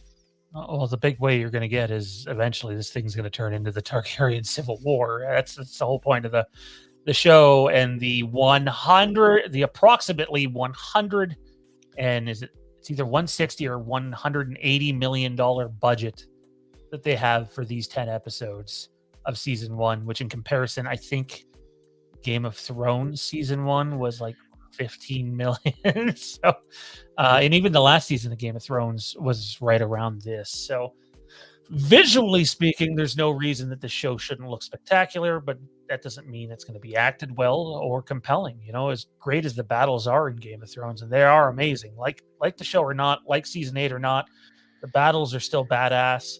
But I think people gravitated to the show for a couple of reasons. Obviously, social media was who's going to end up on the Iron Throne, which is honestly will still be a thing in this show because the Iron Throne is there, and it I know some people aren't going to like this, but like literally one of the big things that's going to happen, the whole reason for the Targaryen Civil War is the Iron Throne. So it's going to be different. There's definitely elements that are the same, only instead of a bunch of houses fighting over it, all the other houses are scared shitless because that house has a ton of dragons. So I think there's like 20 at this point. So, I mean, we all know the reason we got roped in the first place was like, wait There's boobies on this show.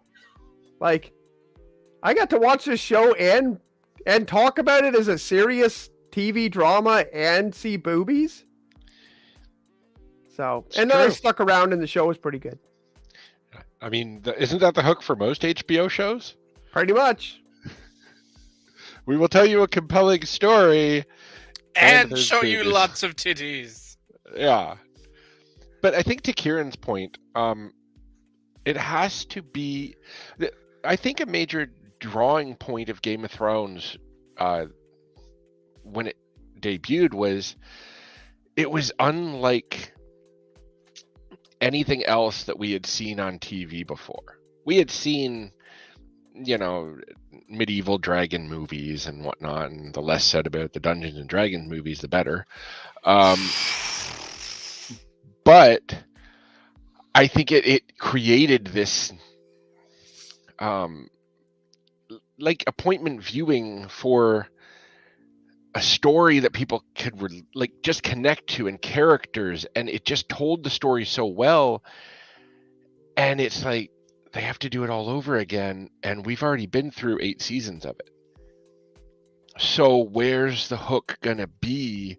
That, I mean, yeah, there will be residual Game of Thrones fans that will be like, hey, let's watch it, it's gonna be Game of Thronesy.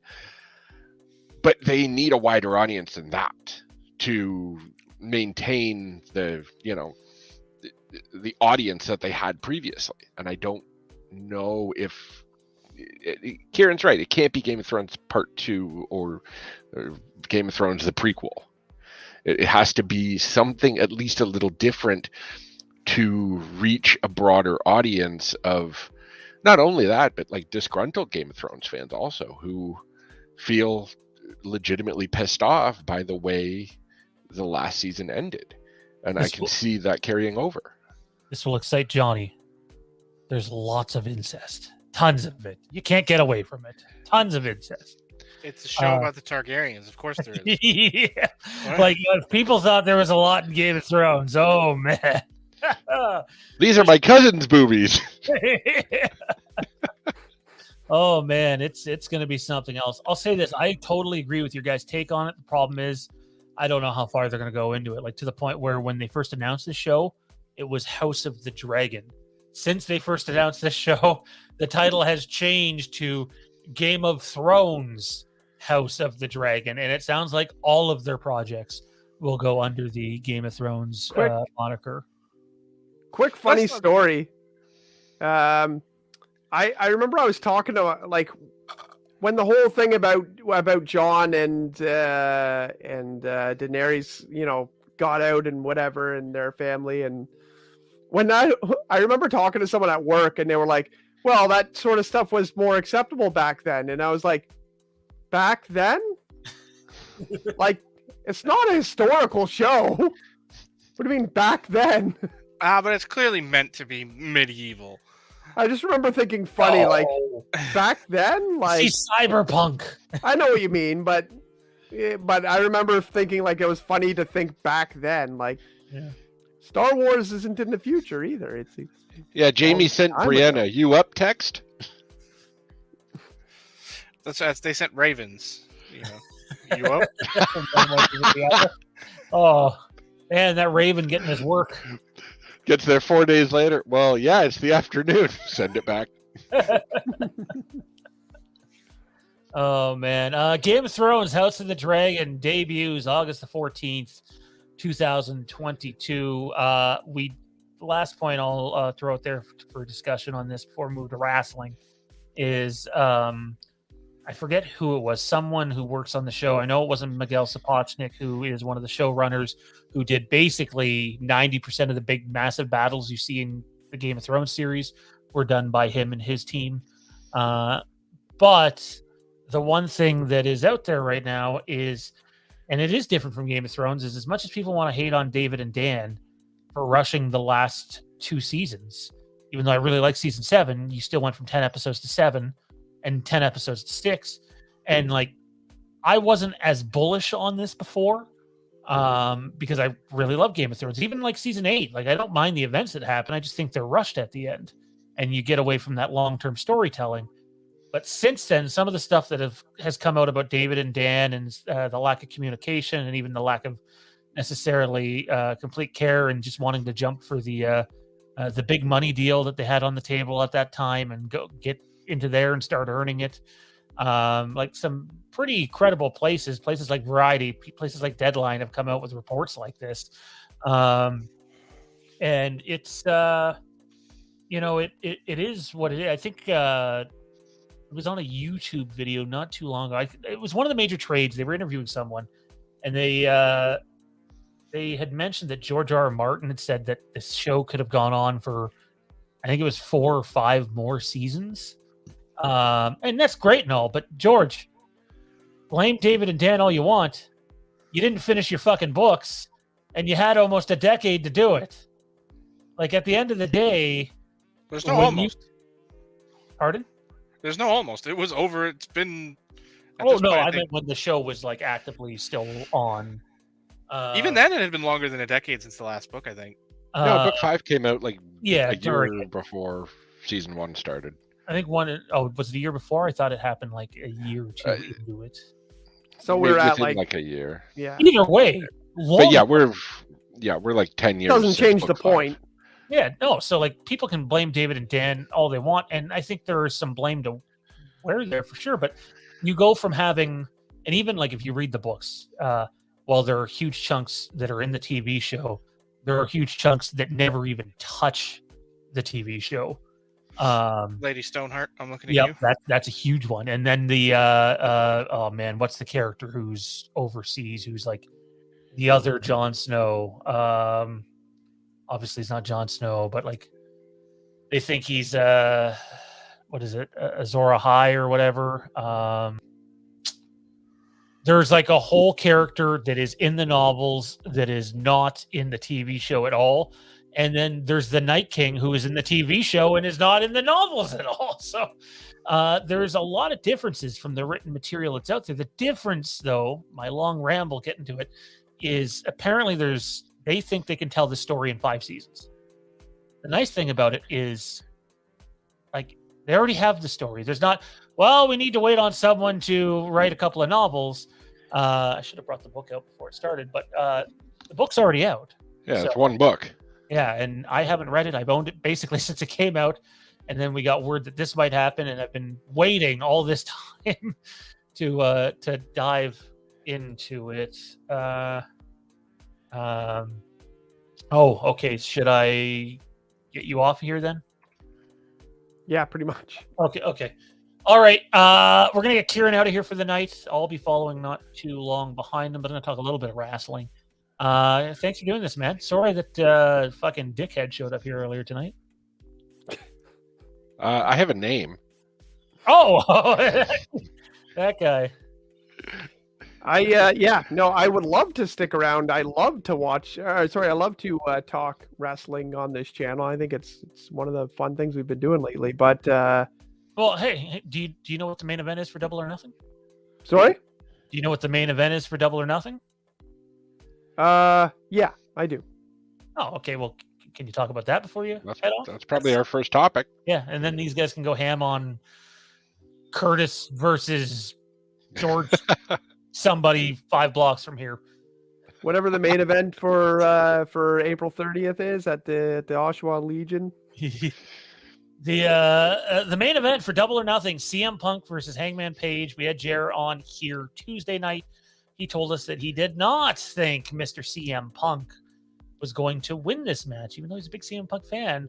I am of the other opinion. I think he's going to win. I think there's a few reasons to put the belt on Punk now. I honestly hope it comes with a heel turn shortly after. But this is your main event. What do you think of the match, Kieran? And who comes out champ? I do think that it's time to end the Hangman Page reign, but I think maybe they intended it to go longer.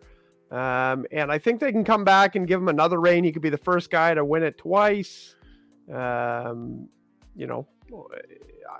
I think the experiment, if that was what it was called, is kind of failed because I think the title's kind of been devalued by the way this run's gone. It doesn't seem like the title is the main picture or the most exciting thing on the card. Hangman Page is a terrific wrestler, and all of the matches he's thrown out there have been good. But the mic work and all that stuff, it has not really been the most exciting part of any show that he's been on. Like I really don't think there's been a show since he's had the title where I've been like, man, Hangman Page was like the most exciting thing, or the thing I want to see next week. He just hasn't had an effect.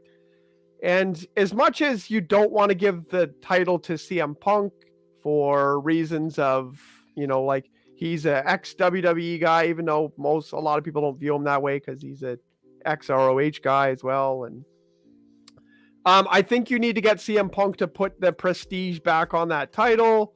And I mean, CM Punk is one of the more exciting things on the show. Probably the reason a lot of people tune in. I know one guy tunes in a lot for that CM Punk guy. Okay, hang on. Before you go any further on that, I want to start off by saying, can't believe I'm saying this, I completely agree with everything you've said so far. Not just because I'm a Punk fan, but the Hangman Page stuff too, to be honest. And I have a bit of a different take on it. But at the end of the day, in terms of the title and prestige, I totally agree. I will say this though, again, as just an average Joe viewer, who obsessively maybe checks Twitter and in a certain Facebook group a lot for wrestling stuff. Like for me, there's no doubt, like there are better wrestlers in AEW than CM Punk currently. Punk's obviously in towards the end, whether the end is a year or 2 or 5, he's still towards the end. There's, to me, in North America, general audience, no bigger draw that company has than CM Punk. I truly believe that. Simply from a entertainment aspect. I think you're right to an extent, because that is the reason they put the belt on Jericho first, because Jericho had the most appeal to a new wrestling company at the time. And also, for you shit talkers saying Page hasn't had an interesting reign, I want you to go back and watch those 2 goddamn Bryan Danielson matches and then tell me he hasn't had an interesting title reign. Those matches were fantastic. Good. They were phenomenal, and they were the best part on those episodes. I loved his match with Archer, the Murder Hawk. Yeah, yep. I thought the matches were great. Oh my god, that bump! Like when he took that, just like, oh god. But you know what? Let me defend Kieran's point here for a second. Is the reason he's taken all these bumps in all these matches is because they have to do those type of matches with him in order to get eyeballs on him. For the record, I like Hangman. I have no problem with Hangman. I think half the problem is what he's been given to work with. I truly believe that. And I actually wonder, depending on how heated the Punk stuff gets, like if they don't address, cowboy drinker, straight edge during this feud, to me, that's horrific writing if that's not going to come up, because that's totally their personalities on screen. Yeah, it feels like a missed point, because that is their characters right now. And it feels weird that, like, and I mean, is there a bit of a heel edge to that? Maybe. But also, I think Punk, he was doing a lot of lip service to the fans the other night. And I'm wondering if that is him putting seeds towards turning heel. I think so. Leaning into it heavily and just not being an ass kisser, but Punk is a very heavy-handed babyface. So he does play to the crowd a lot. Not it knocking him at all. Like, that's his style, and it obviously works. No, he definitely asks what the crowd thinks of that, and exactly says, right. The good people here in Cleveland would love to see me kick your ass. Yeah. Exactly right. So it feels like if he leans into that, I mean, he can flip the switch easily and just run off on this heel run, and it would probably make for interesting TV, because they haven't had a real top heel since Kenny left. I mean, Adam Cole is what he is, but he's got a bunch of shit going on, and he's not a top guy. Not to mention, we know who the top heel is in that company. Kenny's going to come back and he's going to get cheered nonstop. The Young Bucks, I know they've slowed stuff down, but we're kind of like walking that line the last few weeks and pushing up against. Oh my God, I can't remember their names. Cole's Red Dragon. That's it. Johnny's back. So you have that. I can't help but wonder, well, if they all end up becoming face, those three specifically, there's a pretty big heel opening then to fill. I mean, there may already be with Omega on the shelf. But yeah. But even MJF is like, he's a top heel, but he's not in a main program. He's not. He just keeps teasing that he wants to go for the title, but he hasn't done it yet. Yeah, he's always been sidetracked with upper mid card Wardlow stuff, which is upper mid card. Yeah, he hasn't been in that in over a year. Last time he was in a main event program would have been him and Moxley a year and a half ago when he challenged for the title and took one of his few losses. Jericho when he was kind of feuding with Jericho didn't have the title at that point, right? No, and they were like fourth from the top. Here's the point I was going to make earlier that I just don't want to skip by. The best Hangman Page was Hangman Page during the Stampede match, riding a horse out, drinking in the middle of the match, like just showing up like after having drank for like 15 minutes, coming back to the match. Like that was the best part, non-wrestling wise, for Hangman. Like that, I thought that was hilarious. All the captions when he came out, Hangman Page like has had 20 drinks already tonight, whatever. Like though, I thought that was the most amusing part of him. His matches are always like I'm not going to say they're always good, but most of the time his matches are really good. He's a fantastic wrestler, but they got to make sure his character has more on it than like, I'm a fucking cowboy and everyone loves me. Woo! You guys are probably going to hate this idea, but like if Punk's going heel, I still like the idea that he has a stable eventually. I know there's the FTR thing I keep throwing out there, but boy, are they getting over his babyface is really big right now. Yeah. So if he goes heel, I don't know if that works, even if whether it's next month or even all the way at All Out. But could they pair him? Obviously, I think he'll be with Kenny when he comes back, but Don Callis could be I'm not saying Punk needs a mouthpiece, but boy, when Punk has a sidekick, it's gold. I think that would be interesting because, like you said, Punk doesn't need a mouthpiece, but look at what he did with Paul Heyman when he was WWE champion. Like, Punk plays off other people so well that Don Callis is a heat magnet, and let's say you bring Kenny back as a babyface, there's a lead in for Kenny when he wants it. But I think Punk himself as a heel is fine, but he's better when he has somebody with him. And it doesn't need to be like, hey, I need this guy to talk for me, but it can add a dimension to his character that makes Punk even better. The only problem with that I see, and it's not, is that at that point you're basically just redoing Kenny Omega. That's literally the entirety of the Kenny Omega Don Callis relationship. They were basically Punk and Paul. That was their shtick, that was their act, and doing it over again, I think is just not good. It's just would it work? Absolutely. But it's too similar to what they've already done. It's the same angle a second time through. I can see that. Also, the best thing Hangman Page ever did was before he won the title, and it was just him grabbing the top rope. Here, let's have some fun with this. Let me move Kieran over here and Johnny up here, and I want to see how this goes. Kieran, I would like you to tell Johnny what you said about the whole title thing, because I think you're bang on. He wasn't here for it, so. I basically said that Hangman's run, because it doesn't seem to ever be the most interesting part of the card.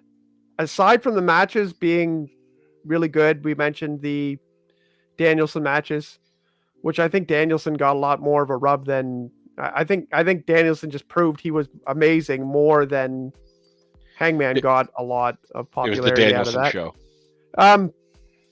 I think that he's kind of devalued the title in a way. He's made the title seem secondary, and I think that Punk winning would bring some prestige back to the title. I mean, I don't think you're right, but you're not wrong. You know, I don't. he hasn't. Adam Page is the first person whose chase was the important story. You know, the culmination of the. You know, I've said this. I keep banging the drum on this. You know, he's Ricky Steamboat. I want to watch the chase, but I don't want to watch the culmination. You know, keep the belt for a month or two, but get it off quick. Hang on, Johnny. Keep your point there. I do think the chase was a problem, though, and I would never say put the business over your personal family. That's ridiculous, and I think most people that do usually end up paying for it. He had a kid, and he disappeared off TV for 2 months. Then all of a sudden he was back, and 4 weeks later he's champion. That's exactly how it played out. And it was oh, we're just going to pretend he hasn't been here, or he's been here for the last 2 months when he hasn't been. That hiccup sucked. Stuff. Because they lost the 10-man leading into it in the summer, and it just felt like a lot of momentum died. Continue. I just wonder if it would have been different. Anyway, go ahead, John. I mean, it certainly didn't help any, but by that point, the chase had already been, the chase by that point, if you've been invested for 2 years. The build to this match didn't start in AEW. It started before AEW. And it has been a very long build, and it culminated where it needed to. With Adam, rising up and proving his worth and winning the belt. But the problem is, with a chase like that, you run into the same issues. I keep going back to Ricky Steamboat because I'm a classic bitch. Is that once the chase is over, what comes next? There was no program to follow that up with. So yes, you threw him in there with Danielson, and you threw him in there with Archer, and you throw him in there with Adam Cole, and you throw him in there with all these random people. There hasn't been time to build up an issue. There's no issue that's been built with him that is anywhere near the top of the card, and that's the problem. Before that, you'd build up to the challenge with Kenny Omega. And then Kenny would vanquish you, because that's just what Kenny was, because he was the best bout machine. He was the Terminator. He was the cleaner. You got ready for him, and then he wiped you out. That was his story. Adam isn't built that way. He never was. And once he got the belt, once he got it, then what came after it? There was no big hoorah. There was no blow off. They didn't build up the Dark Order to be like, well, you us, so we're gonna you. And I think they're pretty much toast at this point, sadly. And they had a chance with that, where they could have made the Dark Order back into something relevant. I understand the way they went. They became the feel-good act after Brody Lee. Yeah. And that was, it was good. I have no issue with that. All of the negative one stuff, I loved it. I still do. But, it reached a point where eventually there was no really salvaging it. They started sort of pushing the issues with the, the separation of the group with Silver and Reynolds, being offended and being upset that, they weren't getting their opportunities, and Adam didn't pick them to be his partners. And, they built up all these things, but the problem was there was no challenger to come out of that. They didn't build up 10 or any of the other guys to be a challenger, to actually have a program with Page for the belt, because you left us behind, which they could have. They could have made 10 a star out of that. They could have given him a program that would have been good, for a month or two, and actually felt better, within confines of the storylines that they'd built. But after that, it was just a mishmash of thrown together things. Like, my problem with Tony Khan's booking lately is that he's hot-shotting a lot. And it concerns me. Because for the first year and a half of Dynamite, I'd say, the gimmick match was the blow-off. It was the match you built to. It was the match that meant everything. Whereas now, you're getting one every week, one every other week. They're losing their oomph. He's hot-shotting the territory in a way that is completely unnecessary. Someone said that in the chat. I don't know. I can't remember who it was, but literally mentioned your exact same point here. I think Justin. The problem is, like, if you go, again, I'm a historical bitch. When you hot-shot the territory, it was because the territory was dying. You needed to bring the fans back. You needed to bring the audience in, and you had to do something to do it. So you'd hot-shot the towns. You'd book your gimmicks, and you'd go heavy, and you'd go hard. But you reach a point where you can't follow that up. What comes next? You reach the high. What do you do after that? And that's kind of almost. I mean, to be clear, love AEW. I know Justin in the chat will disagree. Way better product than WWE. They're not even the same thing in my opinion anymore. I don't know if they ever were, but like it does kind of feel a little desperate at times. Which is weird because it's not a bit because I don't think they're in a position that they need to be desperate. And from my, lack of the real problem for me is that it's not having an effect. Like if the ratings were popping and they were doing, considerably bigger ratings, like if they were like 25% better when he books the gimmick match, then okay, fine. The gimmick match is working. It's drawing in the extra crowd. It's drawing in the extra audience. And that makes sense, but it's not. The fundamental week-to-week numbers are just going through normal fluctuations. Yeah. There's no giant ebbs and flows. It's just, week-to-week fluctuations based on the time of year. They should just put the title on Danhausen. Actually, I want to get back to Kieran's point, and then I know Kieran's got to go, and I got to go. Quickly, are you guys gonna? You guys are welcome to stay on for half an hour, and I'll come back and shut you off. But I need to go see the missus here. It's here, or we can get off in a few minutes. It's your guys' call. And by you, Johnny and Jared. It doesn't matter to me either way. We can get off. I haven't seen Caitlin in like 3 hours. Okay, sounds good. Can I bring up one point that is kind of almost a reference to Kieran's point? In a way, I keep getting referenced. I'm so smart. In a way that Hangman's reign hasn't really kicked off. That got me thinking about Moxley's reign as being the only other babyface champion of the company. And are we grading them differently only because Moxley didn't have a crowd for a chunk of it? Because Moxley won the belt and then the pandemic hit 2 weeks later.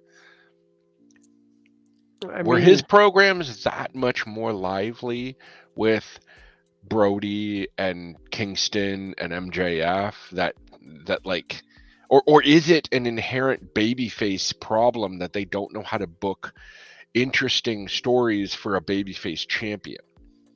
Can I just quickly touch on what you just said there, assuming I don't completely forget what you just said there? Yeah, I've lost my point. Johnny's going to say something. You go first. I mean, I compare it to AEW is the NWA of the old school era. That's the way they book. That's the way they are. And if you look historically, the NWA was built on the heel champion.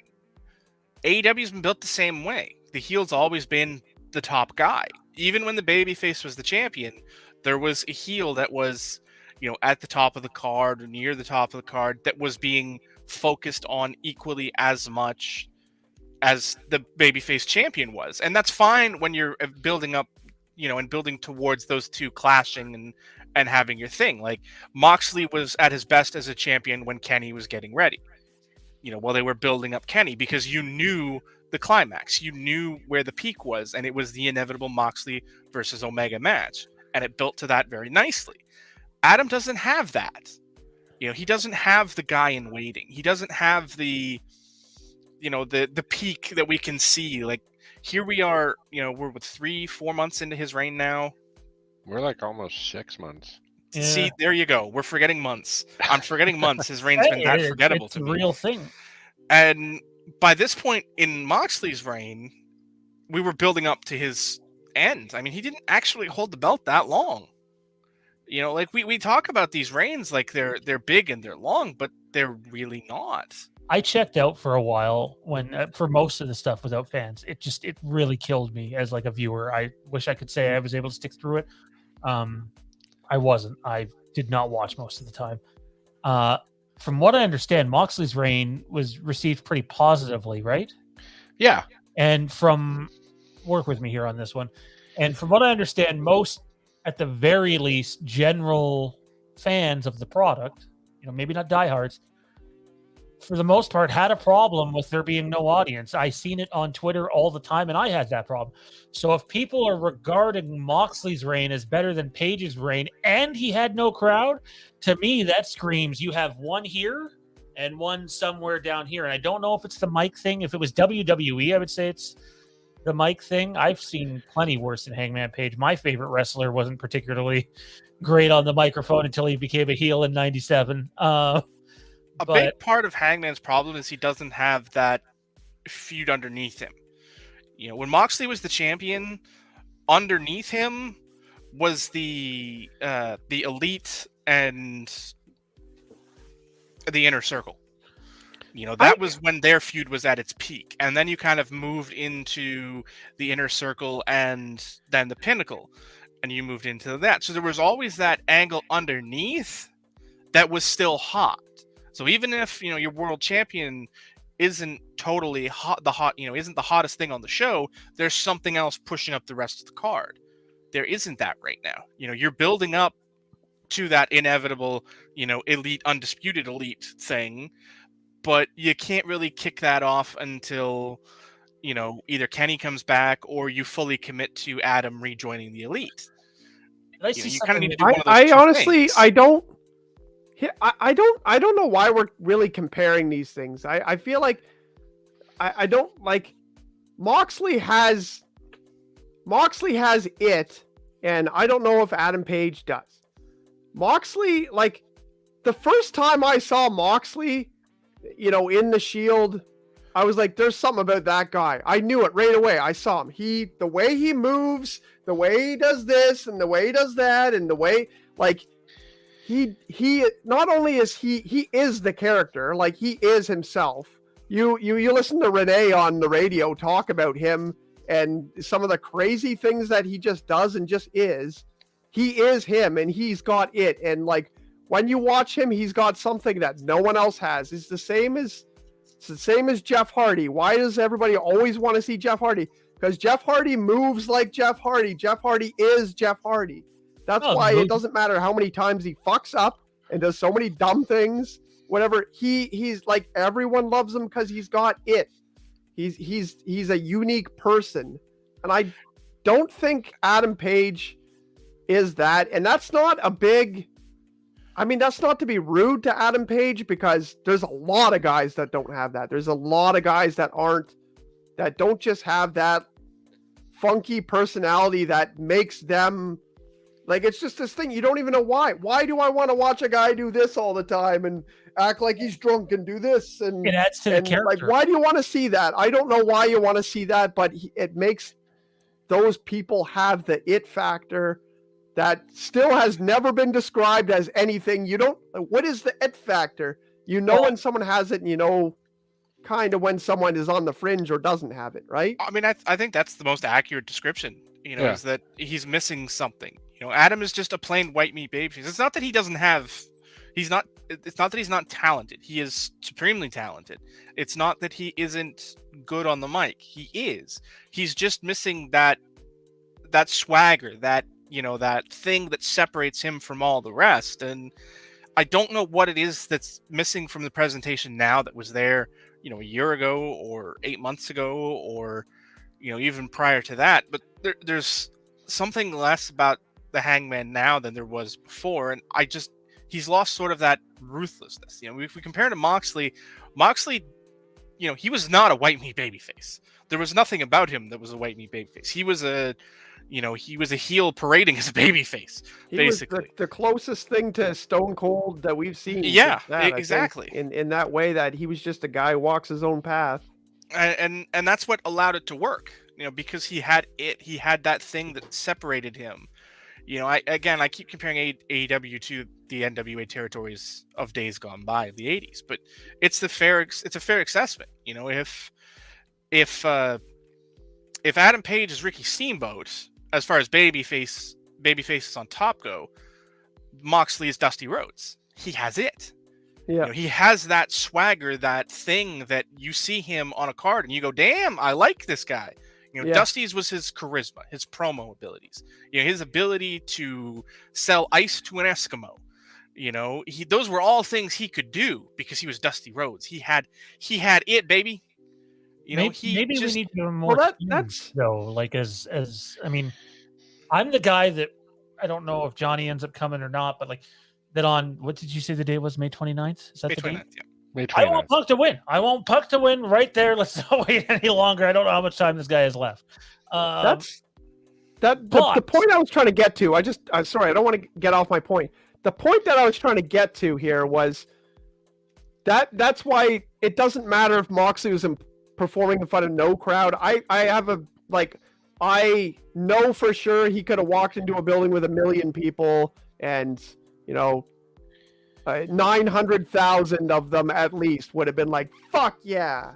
It doesn't matter. There was no people. We knew what their reaction would have been to most of the things that happened in his reign. I mean, I think it's impressive though that his title reigns held so highly in front of no people. I think that's extremely impressive because again, I'm not diehard anymore. Sometimes it feels like it, but not compared to those two over there who are just nuts. But like, it's a character. Even the walk, like his walk, is part of the character. Like, I know I'm going back to Game of Thrones here, but one of my favorite characters is Stannis. Not because of, oh, hey, he burned his daughter and burned a bunch of other people. I can't even remember the actor's name. He's been in a bunch of stuff I've seen too. The actor is fucking brilliant as Stannis, and it's a character. And the fewer thing he always goes back to, they even start to repeat. The people that knew that character repeat it even after he's dead and off the show. He created it like it's just a little thing added to the character. And then when you can do that in something like wrestling, something as simple as your walk. I think I seen an interview with Triple H. I'm not a big Triple H guy, but he was with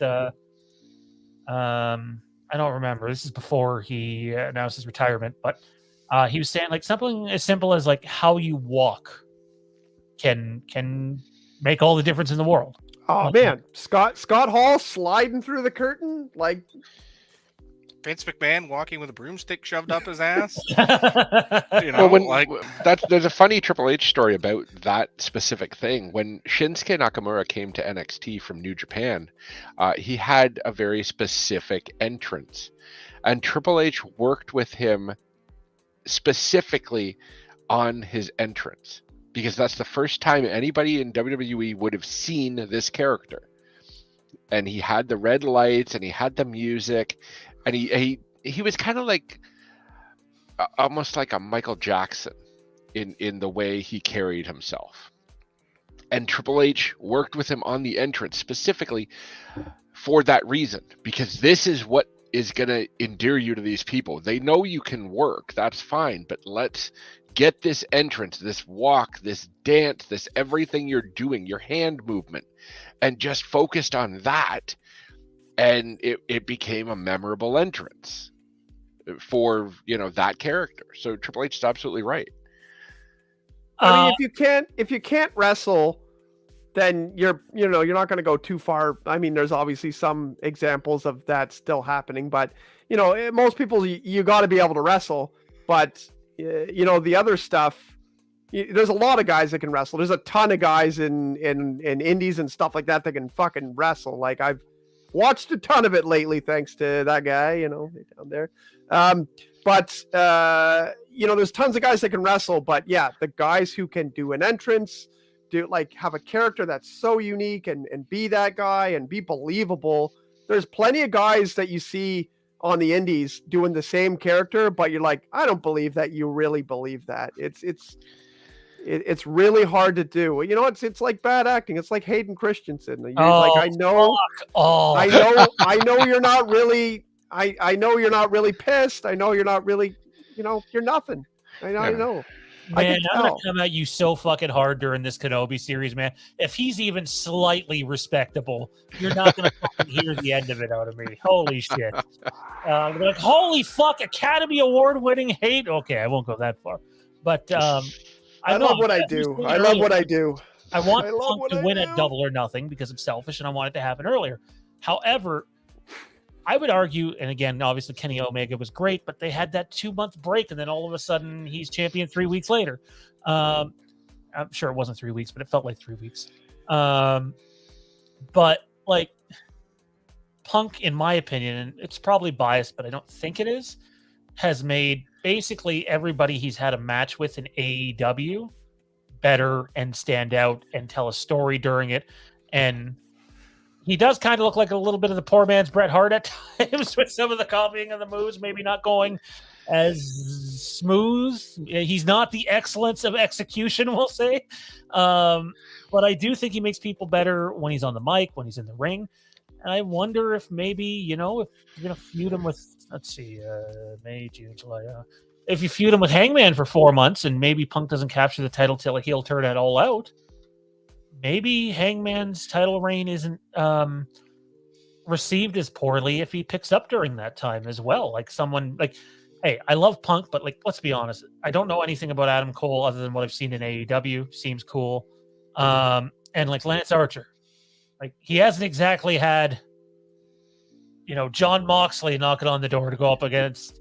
He had Daniel Bryan, I guess. He had Bryan Danielson. But since that Danielson fight, I don't think he's had very much to work with, quite frankly. For a story, absolutely. Because even the Cole stuff, like most of the focus was on the other people getting involved. And yeah, you'd have Jungle Boy and stealing the titles and all this and all that. Like, I think you're right that, and even if they do Punk and Hangman doing a title switch in, 4 weeks, it's literally a 4-week angle where the past 2 weeks, what have they done? They walked by each other on the entrance and Punk cut a promo because Hangman had COVID. So there's no heat on this angle yet. They don't have a lot of time to do it. So if they hold off on the title switch and actually, give us a 4-month storyline that leads to a match. I wonder if they get so desperate they do something for Dynamite and Rampage on the same night in front of the same live crowd and show the. Yeah. I wonder, like, this Tony's doing. We need extra TV for this angle. Go out there again.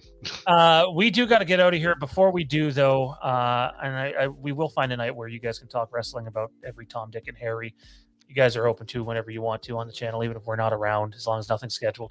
I want to go back to Kieran's point to end things. He was talking about the prestige on the title. I would argue if Punk, because I think Johnny threw out there the possibility if Punk wins the title, it could be a short reign. Maybe it wasn't Johnny. Somebody on this channel did. Well, if you want prestige on the title, I don't think it can be, like, again, maybe I'm just don't understand it. But the way I do understand it is, like, if Punk wins the title, you can't add prestige to that title if he has it for a month and then it's gone. It would have to be a 6-month, a 12-month reign where he has time to do stuff with that title, whether it's heel or face. So I would argue if that is the reason that you're going to make the change, then I hope you give it time then. And selfishly, as a Punk fan, I'd love to see Don Callis walk out with the belt and Punk just walk to the. I know probably won't happen, but I can dream. I don't know what this would look like, but if for some reason CM Punk had a longish reign, imagine a match at the end of it where for some reason MJF was a little bit the face. Hey, if they did it in his hometown, they could get away with it. You saw the reaction he got. I mean, he doesn't have to act like a super face, but maybe he comes back and says, you fucked up my life and it's never been the same since this happened and whatever. And they do it in his hometown where he can get over. Yeah. I mean, he got the babyface pop in Long Island. Punk had to almost run a heel promo that night. Yeah, he almost had to alter the course there. Yeah. We'll give the final question of the night to Justin. So, do you think Punk joins with FTR and Brett as a faction? Well, it was my dream. We still haven't had anything completely confirmed. This WWE Brett stuff. There has been an update. I saw it earlier. Fightful reported that Brett has signed a merchandise deal with WWE. Would that merchandise deal? But that's what does that entail? I don't know. They're obviously not. Yeah, I don't know if that means bookings. That's exclusive or not. That's what I'm thinking. He signed a merchandise deal with Roots not too long ago. Yeah, pretty big one too. So I don't know if that. I don't think that would handcuff him to anything. I mean, he's managing FTR. Got those signals crossed, though, if that's the deal, and they just jump to that conclusion. It really does feel, take Punk aside, it does feel like that's what it's building up to. Well, you mean FTR wearing the Hart Foundation logo on their ass wasn't a dead giveaway? I mean, it's the Owen tournament, so they could. It wasn't a dead giveaway for Brett on that. The jackets were phenomenal, and we know because this leaked out that Brett had the Calgary Hitmen do up 3 customized jerseys for Punk and FTR. So, again, though, I'd be more worried about. I don't know if you could turn. I mean, maybe they'd be a face stable, but I think it'd work better as a heel stable. I don't think it's going to happen simply because I want it to happen so badly. That's my answer. You can will it into existence. Nice things other than my kids. You got CM Punk returning. It's one of those angles that I love the idea on paper. Yeah. But the actual execution of it, to me, just isn't going to work. I love Brett. I love him to death. He is one of my favorites in the history of all time. But if there is one area of professional wrestling that Brett was not the greatest at, it's put a mic in his hand. As a heel, he was fantastic. As a heel, he was awesome in '97. I don't know if he can. But the thing is, I don't think 2022 Brett can channel 1997 Brett and do it well. I think, honestly, he'd probably just start throwing people under the bus like he always does whenever he's on the place. I don't like that MJF. Like, you know what? Jungle Boy was kind of shit at the start of this card. Did you see that match? Like he was throwing kicks like Goldberg. Yeah. Punk loses the title and Brett gets in the ring on Dynamite That's what... on the Wednesday and is just like, I got screwed and all you just let it happen to me. And it's like, Punk lost the title, but he's the one getting screwed. And... Yep. That would actually be fun, though. Like, I would be okay with that. Yeah. I think Brett probably really does hate Americans, and that was just easy for him to do it. So just have him go to every AEW city and be like, "Oh, another American city." Like, he might not be able to say that about Chicago. He's a very spiteful, hateful person. I had to pay for parking in American. If anybody has had reason to be a spiteful, hateful person, it's probably that guy. Man, how one human being can go through so much loss in their life, and that's nuts. The shit that has happened to that family. Anyways, ladies and gentlemen, the Von Erichs would like to have a word with you. Oh yeah. Good old Texas tornado. R.I.P. That's gonna do it. Well, I said Von Erichs. Why are you doing Baron Von Raschke? Yeah. If someone was going to name the Baron. Well, I mean, you did the Baron. Like, I mean, yeah, it's also the Von Erich, but still. I mean, go watch your AWA stuff. Don't you dare try and preach history. Oh, we need to. I know the Baron and I know the Von Erichs. John, cut it. Well, hey, if the new Hart Foundation doesn't happen, maybe we can get part 2 of the Straight Edge Society. That seems somewhat plausible. So. I think Gallows' contract is up with Impact like next month, I think. So no, we're not bringing Gallows. And they already have Serena on contract, right? Just stop right now, okay? Getting a bit of a build-up. Yeah, I love how we have 20 people watching right now. So, but it seems like we're all of us. We're just here to entertain Justin. Justin's commented a little bit on Halloween and whatever. When we talk about wrestling, Justin's got a comment. Justin's on the show. Patreon, Justin, go demand more wrestling content over there. Maybe we can make something happen. Anyways, that's going to do it for this. Appreciate everybody who came out. Again, our condolences to Ian and his family and what they're going through. Big thanks to Tommy B. Sorry for Mike Bish and Matt not being able to make it tonight. Kieran, we know you can't be found anywhere, but any last things you want to say before we get out of here? All right, fuck that guy. Pretty much. Bring back Terrence. Get me out of here. Jared, where can everybody find you at, man? You can find me on Twitter at. I'll leave on my own then. And you can find me. I run a Facebook page, Dark Match Drive, with plenty of wrestling content daily. Lots of fun discussion. We have other discussion avenues that you can find through the Facebook page that involve live streams and all sorts of fun stuff for the pro wrestling. And I also run a Google Drive with 60 plus wrestling promotions that is updated ridiculously regularly. My family hasn't seen me in months, so please subscribe to the Google Drive, and it is worth every single penny. Awesome, man. Awesome. And Johnny, how about you, my man? Where can everybody find you at? Oh, here, there, and everywhere. Same as always. It's true. He's actually on the other side of my bed right now. With your guys' podcast, like I was expecting Plug City. There's a draft. The Titans are doing stupid shit. You know, a quarterback. That wasn't stupid. Oh, did we draft a quarterback? We did. Yeah. Thank fuck. My God, I'm done. And you sniped the Packers on the wide receiver too. So that's a dick move. Oh, they made the trade and then took the receiver? Yep, they moved up. No, sorry, they traded him to where'd he go again? Brown, Eagles, right? Yes. Yeah, the other one went to the Cardinals. Yeah. Yeah. The Hollywood went to Arizona. And yeah, nothing going on with that, guys. No episode covering the draft. Not as yet. We're probably going to work on something in the next month or so and kind of condense a bunch of stuff, and then we'll start doing, every 3 days we'll do a podcast, and it'll be awesome. Apparently, Jared's got a plan in his mind that he hasn't shared with anyone yet. We have a need for that episode so that we can have a safe and secure society. Good night, everybody. Oh, good Lord.